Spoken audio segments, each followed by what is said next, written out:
भगवद गीता के छठे अध्याय में आपका स्वागत है। और आज के अध्याय का नाम है ध्यान योग। और या फिर इसका एक और नाम है अष्टांग योग।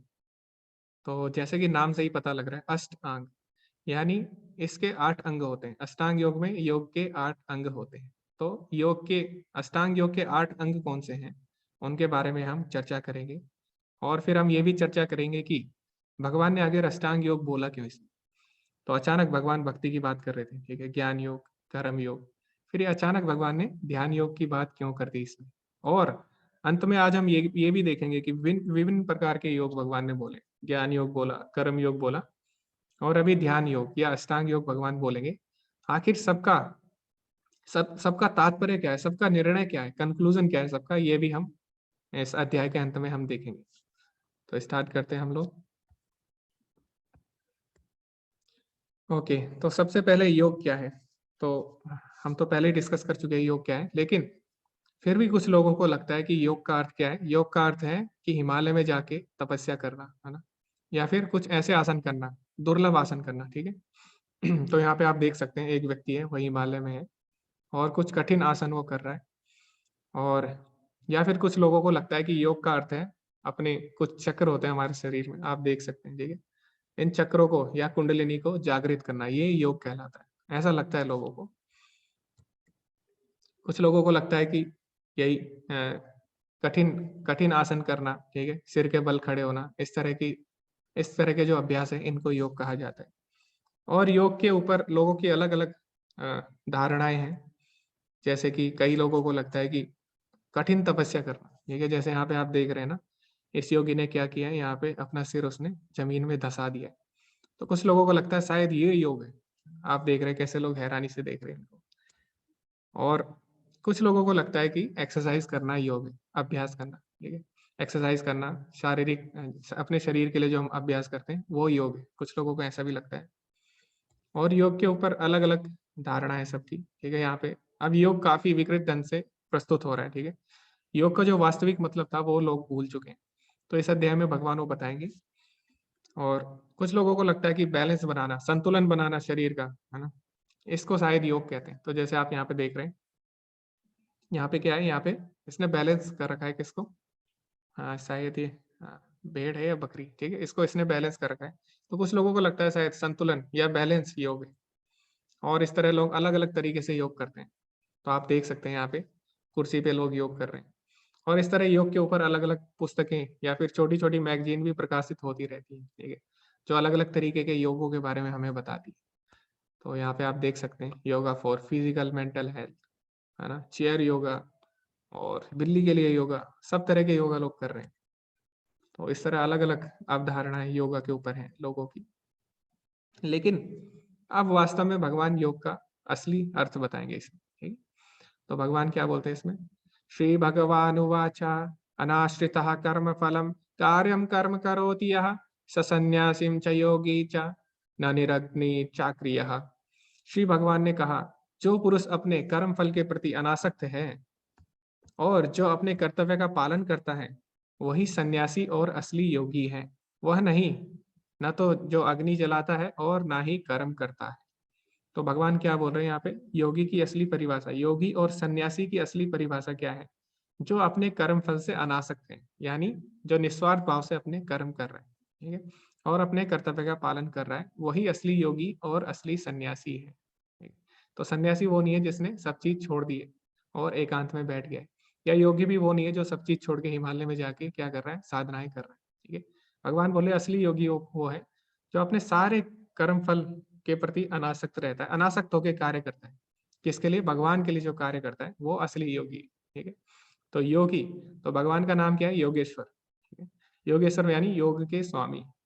तो योगी का कार्य क्या है, असली योगी क्या है, जो भगवान यानी योगेश्वर के लिए कार्य करता है, वही असली योगी है, ठीक है। तो इसमें भगवान यही बताता है।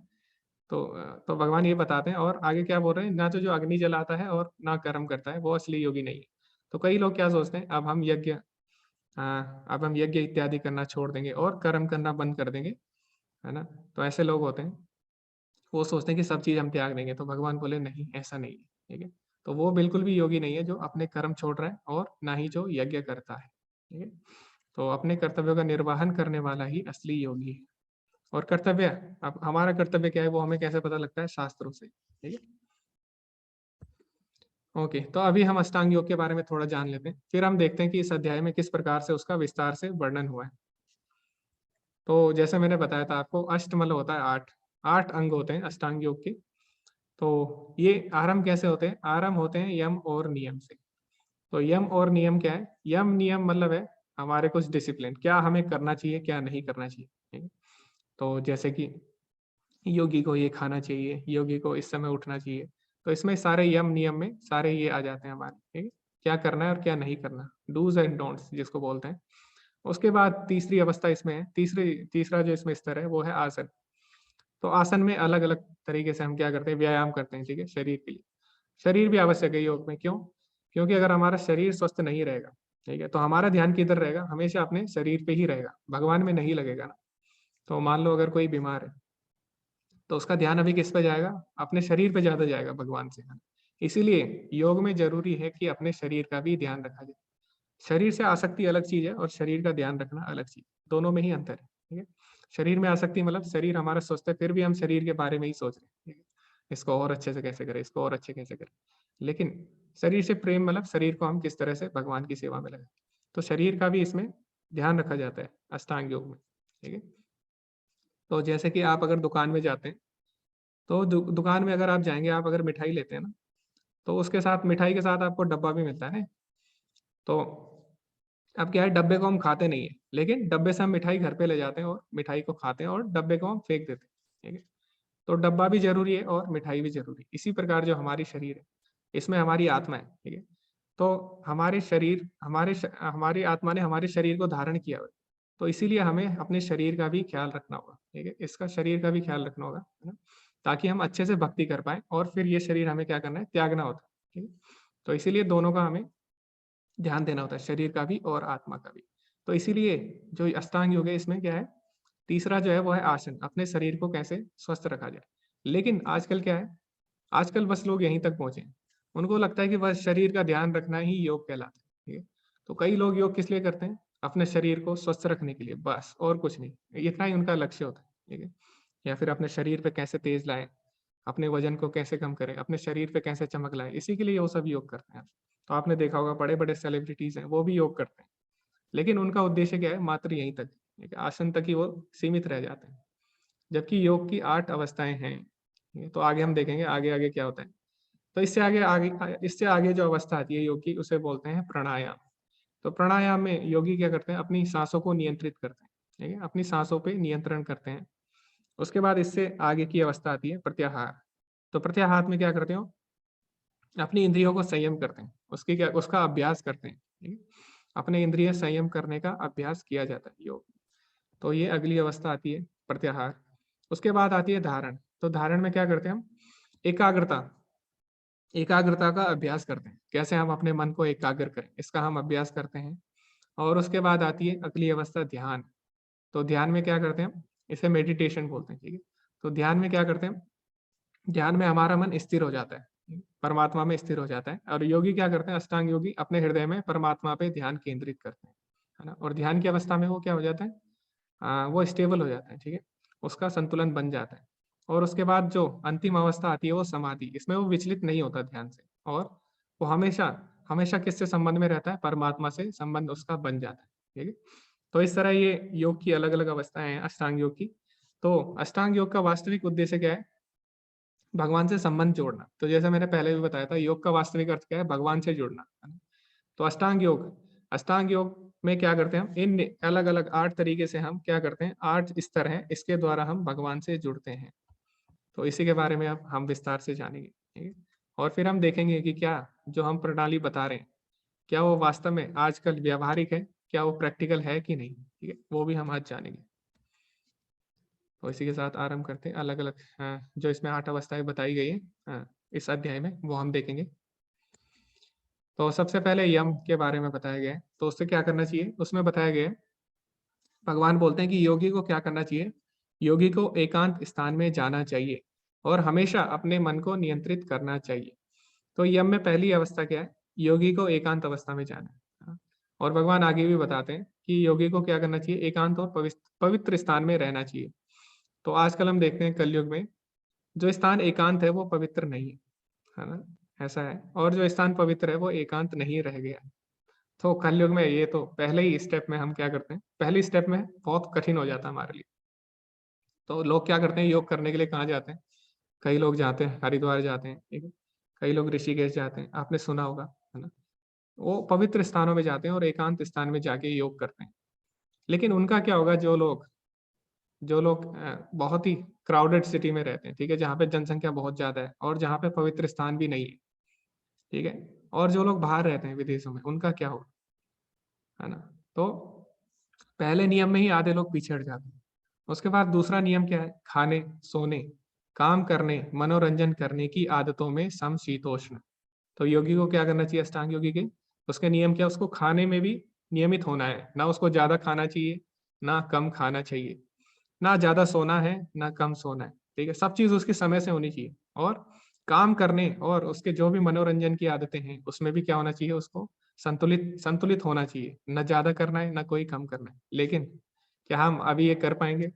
क्या जो लोग ऑफिस जा रहे हैं, है ना, जो लोग कार्य कर रहे हैं गृहस्थ आश्रम में, क्या उनके लिए संभव है कि वो नियमित हो उनका कार्य? नहीं ऐसा। तो आधे लोग इसमें भी बाहर हो जाते हैं, ठीक है। इससे इसके बाद फिर अगली अवस्था क्या आती है, आसन की। तो आसन किस प्रकार होना चाहिए वो भी भगवान बताते हैं। और आसन में क्या करना चाहिए, आसन में हम विभिन्न प्रकार के क्या करते हैं, शारीरिक मुद्राएं करते हैं ना। तो उसमें भगवान इसमें बता रहे हैं, उसमें क्या करते हैं, जमीन पर कुशा घास बिछाएं और फिर इसे एक हिरण के खाल से कवर करें। तो जमीन में हमें कुशा घास बिछानी होती है और हिरण की खाल से उसे ढकना होता है।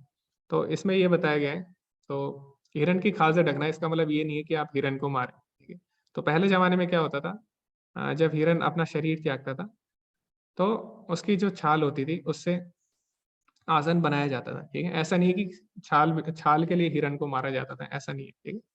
तो उससे उसकी छाल से क्या बनता था, आ, उसकी खाल से आसन बनता था। और उसके बाद क्या बोलते हैं भगवान, आसन ना तो ऊंचा होना चाहिए और ना ही नीचा। तो आसन बिल्कुल नीचे भी नहीं होना चाहिए, क्यों? क्योंकि अगर नीचे रहेगा तो कीड़े मकोड़े उस पे आएंगे, योगी जो अष्टांग योगी है, और क्या करेगा, उसका ध्यान विचलित हो जाएगा, है ना? तो कीड़े मकोड़े आ जाएंगे। और आसन बहुत ऊंचा भी नहीं होना चाहिए, ऐसा नहीं कि वो पेड़ पे चढ़ के बैठ जाए या फिर वो एक चोटी पे जाके बैठ जाए, पत्थर पे जाके बैठ जाए। तो इससे क्या होगा, इससे मान लो उसका बैलेंस बिगड़ा तो उसको क्षति पहुंच सकती है ना, अगर उसका संतुलन बिगड़ा। तो ना उसका आसन ज्यादा ऊंचा होना चाहिए ना ज्यादा नीचा होना चाहिए। किसी व्यक्ति के शरीर, गर्दन और सिर को एक सीध में रखना चाहिए। तो आगे भगवान बता रहे हैं किस तरह ध्यान करना चाहिए।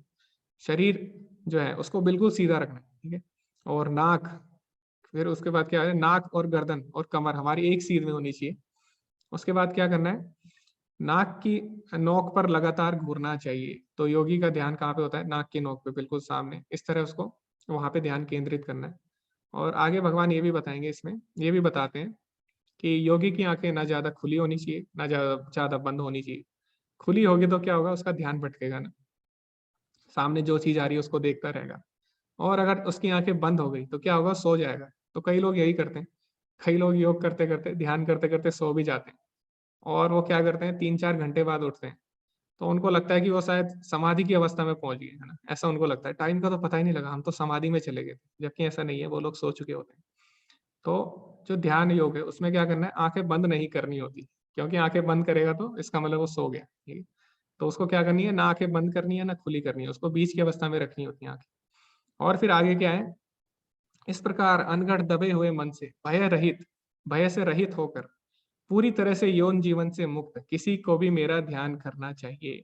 तो भगवान यहाँ पे क्या बोल रहे हैं, तो कई लोग क्या है, वो कई लोग लाइट पे ध्यान केंद्रित करते हैं या फिर कई लोग एक बिंदु बना देते हैं उस पर ध्यान केंद्रित करते हैं। लेकिन भगवान बोले नहीं, योग का वास्तविक उद्देश्य क्या है, मेरे पे ध्यान करना चाहिए, हमें भगवान का ध्यान करना चाहिए। तो जो अष्टांग योगी है उनका वास्तविक उद्देश्य होता है भगवान को प्राप्त करना, भगवान पे ध्यान करना। लेकिन क्या आजकल ऐसा हो रहा है? नहीं। लोग अलग अलग तरीके के योग सिखा रहे हैं, उसमें कहीं भगवान का तो दूर दूर तक नाम ही नहीं है ना, भगवान के बारे में बताते ही नहीं है, ठीक है। तो इसमें भगवान बता रहे हैं वास्तव में ध्यान योग क्या है। फिर आगे आती है प्राणायाम की अवस्था। तो प्राणायाम में क्या करते हैं हम मतलब जो योगी होते हैं, ध्यान योगी, वो क्या करते हैं, आने और जाने वाली श्वास की गति में रोकने का अभ्यास करते हैं और इस प्रकार अंतिम रूप से ट्रांस यानी समाधि में रहते हैं, समाधि में रहने का प्रयास करते हैं। तो योगी क्या करता है, अपनी सांसों को नियंत्रित करते हैं, ठीक है। तो इस प्रकार क्या करते हैं, इसका अभ्यास करते रहते हो अपनी सांसों को नियंत्रित करना। तो आप भी अगर ध्यान योग करोगे तो शुरू में क्या होता है, शुरू में आप अपनी सांसों पे ध्यान दोगे तो उसमें क्या होता है, शुरू में हमारी सांस तेज चलेगी और जैसे-जैसे आप और ध्यान दोगे, तो एक अवस्था ऐसी आएगी जब बिल्कुल ही आपको पता भी नहीं लगेगा सांस कब आ रही है और कब कब जा रही है, मतलब बहुत ही मंद हो जाती है प्रक्रिया। तो इस प्रकार योगी क्या करते हैं, अपनी जो श्वास है उसको नियंत्रित कर लेते हैं, ठीक है। उसके बाद आगे क्या होता है, प्रत्याहार की अवस्था आती है। तो प्रत्याहार में क्या होता है, प्रत्याहार में हम जितने भी इंद्रिय विषय हैं सबका त्याग कर देते हैं। भौतिक अस्तित्व की समाप्ति। इसका मतलब क्या है, भौतिक अस्तित्व की समाप्ति? मतलब आप अगर डॉक्टर हो, तो आपको भूलना पड़ेगा कि आप डॉक्टर हो। अगर आप राजा हो, तो आपको भूलना पड़ेगा कि आप राजा हो, ठीक है? सब चीज़ भौतिक अस्तित्व पूरा समाप्त करना होगा। अगर हम स्टूडेंट हैं, अगर हम छात्र हैं, तो हमें भूलना पड़ेगा कि हम छात्र हैं, ठीक है? तो हमें सब भौतिक विषय त्यागने होंगे और हमारा भौतिक अस्तित्व है, उसको पूरी तरह से समाप्त करना होगा, ठीक है? तो ये है अगला। उसके बाद आती है अगली अवस्था धारणा की। तो धारणा में हम क्या करते हैं, उसकी मानसिक गतिविधियों को अनुशासित करता है और पारलौकिक स्थिति हो जाती है। सभी भौतिक इच्छाओं से रहित उसे योग प्राप्त करने के लिए कहा जाता है। तो इस प्रकार जब क्या होता है, प्रत्याहार में क्या करता है, अपने भौतिक अस्तित्व को समाप्त कर देता है और इस प्रकार क्या होता है, उसका ध्यान और ज़्यादा बढ़ जाता है, ठीक है? तो जो एकाग्रता का जो अभ्यास होता है, उसे धारणा बोलते हैं, ठीक है? और उसके बाद वो ध्यान में पहुँच जाता है। तो ध्यान में क्या होता है, ध्यान में उसका मन विचलित नहीं होता, एकाग्र हो जाता है। और इसमें भगवान उदाहरण देते हैं कैसे? जैसे पवन रहित स्थान पर दीपक टिकता है, उसी तरह पारलौकिक व्यक्ति जिसका मन नियंत्रित रहता है, वह अपने ध्यान में हमेशा स्थिर रहता है। तो ये अगली अवस्था आती है। उसके बाद जो अंतिम अवस्था है वो कौन-सी है? समाधि। तो समाधि की अवस्था में क्या होता है? सबसे बड़ी कठिनाई के बीच भी स्थिर रहता है। यह वास्तव में भौतिक संपर्क से तथा सभी दुखों से वास्तविक स्वतंत्रता है। तो समाधि की अवस्था में क्या होता है? योगी परमात्मा पे जब ध्यान करता है अपने हृदय में, तो परमात्मा से अपने संबंध को जान लेता है, ठीक है? और उसे साफ-साफ पता लग जाएगा, ये पता लग जाता है कि मैं वास्तव में शरीर नहीं हूँ, मैं क्या हूँ? आत्मा हूँ और मेरे हृदय में कौन है? परमात्मा विराजमान है। तो साक्षात दर्शन कर पाता है वो परमात्मा रूप में भगवान के, ठीक है? तो इस तरह वो परमात्मा से जुड़ जाता है, ठीक है? तो ये अंतिम अवस्था है योग की, है ना? लेकिन इतना कुछ सुनने के बाद अब अर्जुन का इसमें इसमें अर्जुन की क्या प्रतिक्रिया है? अर्जुन क्या बोलता है? ये भी हम देखते हैं। तो अर्जुन ने सारा सुना, योग की अवस्थाएँ सुनी, ठीक है? उसके बाद अर्जुन का रिएक्शन क्या था? अर्जुन की प्रतिक्रिया क्या थी? वो हम जानते हैं इस श्लोक से। तो अर्जुन ने क्या बोला? अर्जुन उवाच योऽयं योगस्त्वया प्रोक्तः साम्येन मधुसूदन एतस्याहं न पश्यामि चंचलत्वा स्थितितं स्थिराम्। अर्जुन ने कहा, हे मधुसूदन, आपने जिस योग पद्धति का संक्षेप में वर्णन किया है, वह मेरे लिए अव्यावहारिक तथा असहनीय है, क्योंकि मन चंचल तथा अस्थिर है। तो अर्जुन ने जो अष्टांग योग की पद्धति है, उसको रिजेक्ट कर दिया, उसको मना कर दिया करने से, ठीक है? तो अर्जुन ने क्या बोला? अर्जुन ने बहुत सारे कारण उसके दे दिए। तो अर्जुन ने पहला कारण दिया, ये अव्यावहारिक है। अव्यावहारिक मतलब प्रैक्टिकल नहीं है ये। जो चीज़ें आप बता रहे हो मेरे लिए प्रैक्टिकल ही नहीं है। क्यों? क्योंकि अर्जुन क्या है, गृहस्थ है ना? तो अर्जुन कोई छोटा-मोटा गृहस्थ नहीं है, उसकी तो 4-4 पत्नी है, ठीक है? और वो राजा है, ऊपर से वो राजा है। तो हम देखते हैं अष्टांग योग में एक अवस्था आई थी, प्रत्याहार, उसमें क्या था? अपने भौतिक अस्तित्व की समाधि और समाप्ति, यानी उसमें भूलना पड़ेगा कि आप राजा हो, आप गृहस्थ हो, ठीक है? सब कुछ उसमें त्यागना पड़ेगा आपको। तो अर्जुन बोला ये तो मेरे लिए संभव ही नहीं है, ठीक है? ऐसा कैसे करूँ? तो ऐसा नहीं है ये अर्जुन के लिए संभव नहीं है ना? अर्जुन तो महान योद्धा है, ठीक है? वो कुछ भी कर सकता है, भगवान का भक्त है।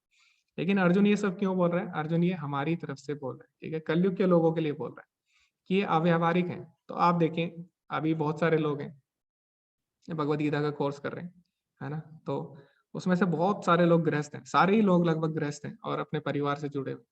तो क्या वो ये जो योग बताया है, इसमें अष्टांग योग, क्या वो कर पाएँगे? नहीं कर पाएँगे ना, उसके लिए सब चीज़ छोड़ना पड़ेगा। आपको पवित्र स्थान में जाना पड़ेगा, एकांत स्थान में जाना पड़ेगा। कई लोग जाते हैं, ठीक है? ऐसी बात नहीं है लोग जाते नहीं हैं। लोग जाते हैं, लेकिन बहुत सारे मैक्सिमम लोगों के लिए, अधिकतर लोगों के लिए ये बिल्कुल भी संभव नहीं है, ठीक है? कलयुग में बिल्कुल भी संभव नहीं है। ठीक है, अगर आप कुछ लोग चले भी जाते हैं, लेकिन बच्चों का क्या होगा? ठीक है? बच्चों का क्या होगा? बच्चे कैसे करेंगे ये सब? और घर में जो माताजी हैं, माताजी लोग कैसे करेंगे? है ना? या फिर जो बहुत बूढ़े व्यक्ति हैं, वो कैसे करेंगे? ठीक है? तो इसीलिए इसीलिए अर्जुन बोला है ये अव्यावहारिक है। ये प्रैक्टिकल नहीं है उसके लिए। उसके बाद असहनीय है, ठीक है, असहनीय है ना। तो अगर कोई कर भी लेता है, ठीक है, जोश जोश में अगर कोई चले भी जाता है, लेकिन क्या होगा, ज्यादा समय तक वो टिक नहीं पाएगा, है ना। असहनीय है। और फिर अर्जुन क्या बोल रहा है, मेरा मन भी चंचल है और अस्थिर है। तो हमें ये बात समझनी होगी कि उस समय जब अर्जुन का समय है 5000 साल पहले, उस समय ना तो टीवी है, ठीक है, ना फेसबुक है, ना मीडिया है कोई, और ना ही यूट्यूब है। उस समय इतना डिस्ट्रैक्शन नहीं है ना, इतना डिस्ट्रैक्शन उस समय नहीं है। लेकिन फिर भी अर्जुन क्या बोल रहा है, उसके उसका मन चंचल है ना, वो ध्यान नहीं लगा पाएगा। तो वास्तव में अर्जुन हमारे लिए बोल रहा है। आज हम देखेंगे तो डिस्ट्रैक्शन और बढ़ गया है, ठीक है। तो डिस्ट्रैक्शन और ज्यादा बढ़ गया है, और ज्यादा हमारा मन भटक रहा है ना। तो आज के समय में जब अर्जुन उस समय में मना कर रहा है, तो आज के समय में ये कैसे संभव होगा। तो इस प्रकार बहुत सारे कारण थे कि अर्जुन ने इस योग पद्धति को बना कर दिया, ठीक है। अर्जुन ने बोला है मेरे से नहीं होगा। तो वास्तव में इसका असली कारण क्या है, अब मैं बताता हूँ। तो भगवान ने ये योग पद्धति आखिर बताई क्यों, ठीक है। तो अगर ये मना ही करनी थी अर्जुन ने, तो भगवान ने इतना कुछ बताया क्यों, कोई आंसर दे सकता है इसका। भगवान ने इतना टाइम वेस्ट क्यों किया। अगर अर्जुन ने अगर मना ही करना था, तो भगवान ने बोला क्यों फिर इतना सब कुछ। कोई गेस कर सकता है इसका आंसर। ओके, किसी को, ठीक है, चैट में लिखा है। हाँ, नैना माता जी ने बिल्कुल सही आंसर दिया है, वो भी मैं बताऊंगा आपको।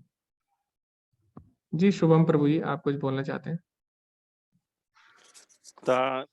कुछ लोग इसका प्रयास करते हैं तो ताकि उनको समझ में आए कि हम सही डायरेक्शन में सही कर रहे हैं या फिर नहीं कर रहे हैं, जी जी, ऐसा उनको समझ में आ जाएगा। ओके।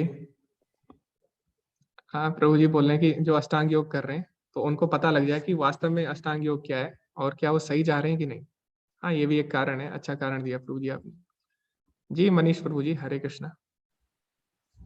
हरे कृष्ण प्रभु जी। जी जी, आप बताइए। मुझे मन की चंचलता ऐसा मुझे लग रहा है, मन को वश में गलत होगा करने के बट लिए। Okay okay. मन को जी मन से रिलेटेड है। जी जी जी, ओके। अभी सबने सोचना स्टार्ट कर दिया है। इतना टाइम नहीं है लेकिन हमारे पास, तो आप चैट में भी लिख सकते हैं। जी मंत्रिता, हरे कृष्णा। भगवान कृष्ण से जुड़ने के लिए। हाँ, वो तो और भी चीजें बताई ना भगवान ने उसके लिए। उसके लिए कर्म योग बताया, ज्ञान योग बताया। अष्टांग योग तो अर्जुन ने मना ही कर दी। महामंत्र। ठीक है ठीक है, तो अभी मंत्रिता तुक्के मारना, मंत्रिता ने स्टार्ट कर दिया ना, कुछ तो सही हो जाएगा।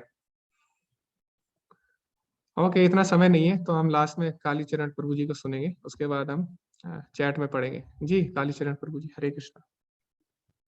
जहां तक हरे कृष्णा प्रभु जी, जी हेलो, जी जी जी प्रभु जी बोलिए। जहां तक मेरा मेरा अनुमान है, भगवान कृष्ण ने इसलिए कहा होगा कि पहले मैं अर्जुन को अष्टांग योग इतना बता दूं, और जब अर्जुन मना कर देगा ये संभव ही नहीं, तो एंड में कहूंगा कि मेरा नाम ही ले, उसी में तेरा कल्याण हो जाएगा। जी प्रभु जी ने बिल्कुल सही बात पकड़ ली, तो आंसर दे चुके हैं, ठीक है, बहुत ही अच्छे प्रभु जी, हरि बोल।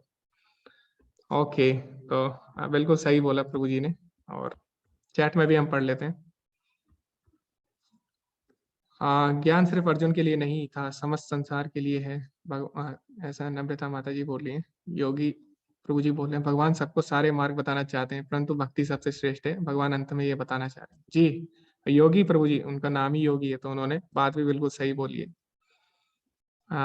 बोल रहे हैं फिटनेस इज इम्पोर्टेंट, ये भी है। नम्रता माता जी बोली है, Krishna can bust the myths. हाँ, ये भी है। ओके, तो अभी बहुत हो चुका है, तो अब हम देखते हैं, ठीक है। हाँ, तो सभी ने आंसर दे दिया है लगभग। तो भगवान ये इसलिए बता रहे हैं सारा कुछ कि हमारा समय बच जाए, हम लोग टाइम वेस्ट ना करें फालतू की चीजों में, ठीक है। तो भगवान ने बता दिया, अर्जुन के द्वारा भगवान ने बता दिया कि ये जो पद्धति है, ये आजकल क्या है, आजकल की स्थिति के हिसाब से अव्यावहारिक है, असहनीय है, और मन चंचल और अस्थिर है, ठीक है। तो भगवान ये सब इसीलिए बता रहे हैं कि हमारा समय बच जाए और हम जान सके कि वास्तव में हमारे जीवन का उद्देश्य क्या है, ठीक है। तो भगवान ने अपना टाइम वेस्ट नहीं किया, भगवान ने हमारा टाइम बचा दिया, ठीक है, इसीलिए इस योग पद्धति के बारे में भगवान ने बताया। और हम भगवान ने ये भी इसीलिए भी बताया कि हम जान सके वास्तव में इस अष्टांग योग का वास्तविक उद्देश्य क्या है, और उस उद्देश्य तक हम और मार्ग से कैसे पहुंच सकते हैं जो कि व्यावहारिक है, जिनको हम आसानी से चुन सकते हैं। तो वो मार्ग कौन सा है, वो इस अध्याय के अंत में हमें पता लगेगा। ऐसा मार्ग कौन सा है जिसमें अष्टांग योग की सारी उपलब्धियां, अष्टांग योग में जो सिद्धियां मिल रही है, अष्टांग योग में जो हमें लाभ मिल रहा है, सारा हमें उससे मिल जाए। तो ऐसी कौन सी विधि है, वो भगवान इस अध्याय के अंत में बताएंगे। तो अंत में हम देखेंगे अभी भगवान क्या बोल रहे हैं। तो अभी अर्जुन बोल रहे हैं, ठीक है, अर्जुन क्या बोल रहा है, फिर अर्जुन आगे मन के बारे में और चीजें बताता है। तो अर्जुन ने यहाँ पे मन की 4 विशेषताएं बताई है, 4 क्वालिटीज बताई है अर्जुन ने मन की। तो क्या बोलता है अर्जुन, चंचलम ही मनः कृष्णा परमार्थी बलवत् दृढ़म तस्याहम निग्रहम मन्ये वायुरेव सुदुष्करम। तो अर्जुन बोल रहा है, हे कृष्ण, चूंकि मन चंचल, पहली क्वालिटी क्या है, पहली विशेषता है चंचल है मन, उसके बाद उच्छृंखल अशांत, फिर है अत्यंत हठीला और बलवान, अतः मुझे इसे वश में करना वायु को वश में करने से भी अधिक कठिन लगता है। तो जैसे वायु है, ठीक है, अगर आप उसको सोचो कि वायु को मैं मुट्ठी में बंद करूंगा तो क्या हो पाएगी, बहुत ही कठिन है ना, हो सकती है लेकिन बहुत ही कठिन है। लेकिन अर्जुन बोल रहा है कि जो मन है इसको वश में करना वायु को वश में करने से भी कठिन है, ठीक है। वायु तो हो सकती है लेकिन मन नहीं हो सकता। क्यों? उसने 4 कारण दिए। पहली बात, मन हमारा चंचल है। चंचल मतलब अभी यहाँ की सोच रहा है, अब कल वहां की सोचेगा, कल नहीं बल्कि अगले ही क्षणों कहीं और पहुंच जाएगा। अभी भारत में है, अगले ही क्षणों अमेरिका पहुंच जाएगा, अगले ही क्षणों इंग्लैंड पहुंच जाएगा। इस तरह मन 1 सेकंड में इधर से उधर भाग सकता है ना, बहुत ही ज्यादा चंचल है। अभी यहाँ की सोच रहा है, कभी वहां की सोचेगा, अभी आज की सोच रहा है, फिर कल की सोचेगा। तो इस तरह एक जगह पे टिकाना इसको मुश्किल है। अगर किसी तरह हम इसको एक जगह टिका भी दें, लेकिन फिर इसकी दूसरी विशेषता क्या है, ये अशांत है, ये शांत नहीं बैठेगा एक जगह पे, ठीक है, फिर से ये भागेगा, फिर भी किसी तरह इसको वश में कर ले। लेकिन तीसरी क्वालिटी क्या है, ये हठीला है, बहुत जिद्दी है, मानेगा नहीं, है ना, इसको जाना ही जाना है। अगर फिर भी इसको वश में कर लिया जाए किसी तरह, लेकिन जो इसका चौथा गुण है उसके कारण इसको वश में नहीं किया जा सकता। वो कौन सा गुण है, बहुत ही ज्यादा बलवान है ना? तो मन बहुत ही ज्यादा बलवान है, तो इसको आप किसी तरह बांध भी दो, लेकिन बहुत बलवान होने के कारण ये सारी जंजीरें तोड़ देगा, ठीक है। तो इस तरह अर्जुन क्या करता है, मन की 4 विशेषताएं बताता है जिसके कारण मन को वश में करना बहुत ही कठिन है। तो आगे भगवान क्या बोलते हैं वो भी हम देखते हैं। श्री भगवान उवाचा असंशय महाबाहो मनो दुर्निग्रहम चलम अभ्यासेन तु कौन्तेय वैराग्येण च गृह्यते। भगवान श्री कृष्ण ने कहा, हे महाबाहु कुंती पुत्र, निसंदेह चंचल मन को वश में करना अत्यंत कठिन है, किंतु उपयुक्त अभ्यास द्वारा तथा विरक्ति द्वारा ऐसा संभव है। तो यहाँ पे भगवान क्या बोलते हैं, भगवान ये नहीं बोलते कि अर्जुन ऐसा नहीं है, तुम झूठ बोल रहे हो। भगवान बोलते हैं कि मैं मानता हूँ असंशय महाबाहु मनोद निग्रहम चलम। हाँ अर्जुन, मैं मान रहा हूँ कि अर्जुन मैं मानता हूँ कि वश में करना मन को बहुत ही कठिन है, असंशय, इसमें कोई संशय नहीं है। तो भगवान भी इस बात से एग्री करते हैं, भगवान भी इस बात पे पूर्ण सहमति देते हैं कि मन को वश में करना वाकई में कठिन है। लेकिन जैसे कि मैंने बताया ना आपको कि पहली लाइन में भगवान बीमारी बताते हैं ना, दूसरी लाइन में भगवान उसका इलाज भी देते हैं, ठीक है। तो जैसे डॉक्टर होता है, डॉक्टर बीमारी भी बताता है और इलाज भी देता है। तो भगवान पहले पार्ट में क्या करते हैं, पहले पार्ट में भगवान समस्या बताते हैं, दूसरे पार्ट में भगवान उसका इलाज भी बताते हैं। तो समस्या का समाधान भगवान किस तरह देते हैं, अभ्यास एन तो कौनते हैं वैराग्य से गृह्य। तो भगवान बोले 2 तरीके हैं इसको वश में करने के। पहला क्या है, अभ्यास, अभ्यास करना होगा, ठीक है। दूसरा क्या है, वैराग्य। तो हम देखेंगे दोनों का वास्तव में मतलब क्या है। वैराग्य मतलब विरक्ति, तो अभ्यास करना मतलब जैसे कि अभी हम हरे कृष्ण महामंत्र जपते हैं, ठीक है। तो अभी क्या होगा, पहले दिन हमारा ध्यान इधर उधर भटकेगा, ठीक है। तो हो सकता है अभी हम जब आप कल से ट्राई करना अभ्यास करना और कल मेरे को बताना, फिर आप बता सकते हैं। तो जब आप 108 बार हरे कृष्ण महामंत्र करते हो तो आपका ध्यान क्या होगा, इधर उधर भटकेगा ही भटकेगा, ठीक है। तो पहले दिन हो सकता है आपका 100 बार भटके, अगर आप लेकिन अभ्यास करते रहेंगे तो अगले दिन 50, हो सकता है अगले दिन 10, फिर धीरे धीरे कम हो जाएगा, 1-2 बार, फिर धीरे धीरे बंद हो जाएगा। तो पहला तरीका भगवान बता रहे हैं, इसमें अभ्यास करना बहुत ही जरूरी है। मन को वश में करना है तो हमें अभ्यास करना होगा, तुरंत नहीं होगा ये, ठीक है, अभ्यास से होगा।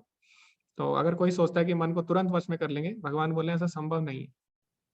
तो भगवान को सब पता है ना, क्योंकि भगवान ने संसार को बनाया, भगवान ने हमारी मन बुद्धि अहंकार जो भी हमारे अंदर है, पूरा शरीर भगवान ने उसको बनाया। तो भगवान को हमारे शरीर के बारे में ज्यादा पता है। तो इसीलिए हमें ये बात जाननी होगी कि हमें अभ्यास करना बहुत ही ज्यादा जरूरी है। उसके बाद भगवान बोल रहे हैं वैराग्य। तो वैराग्य मतलब क्या है? विरक्ति।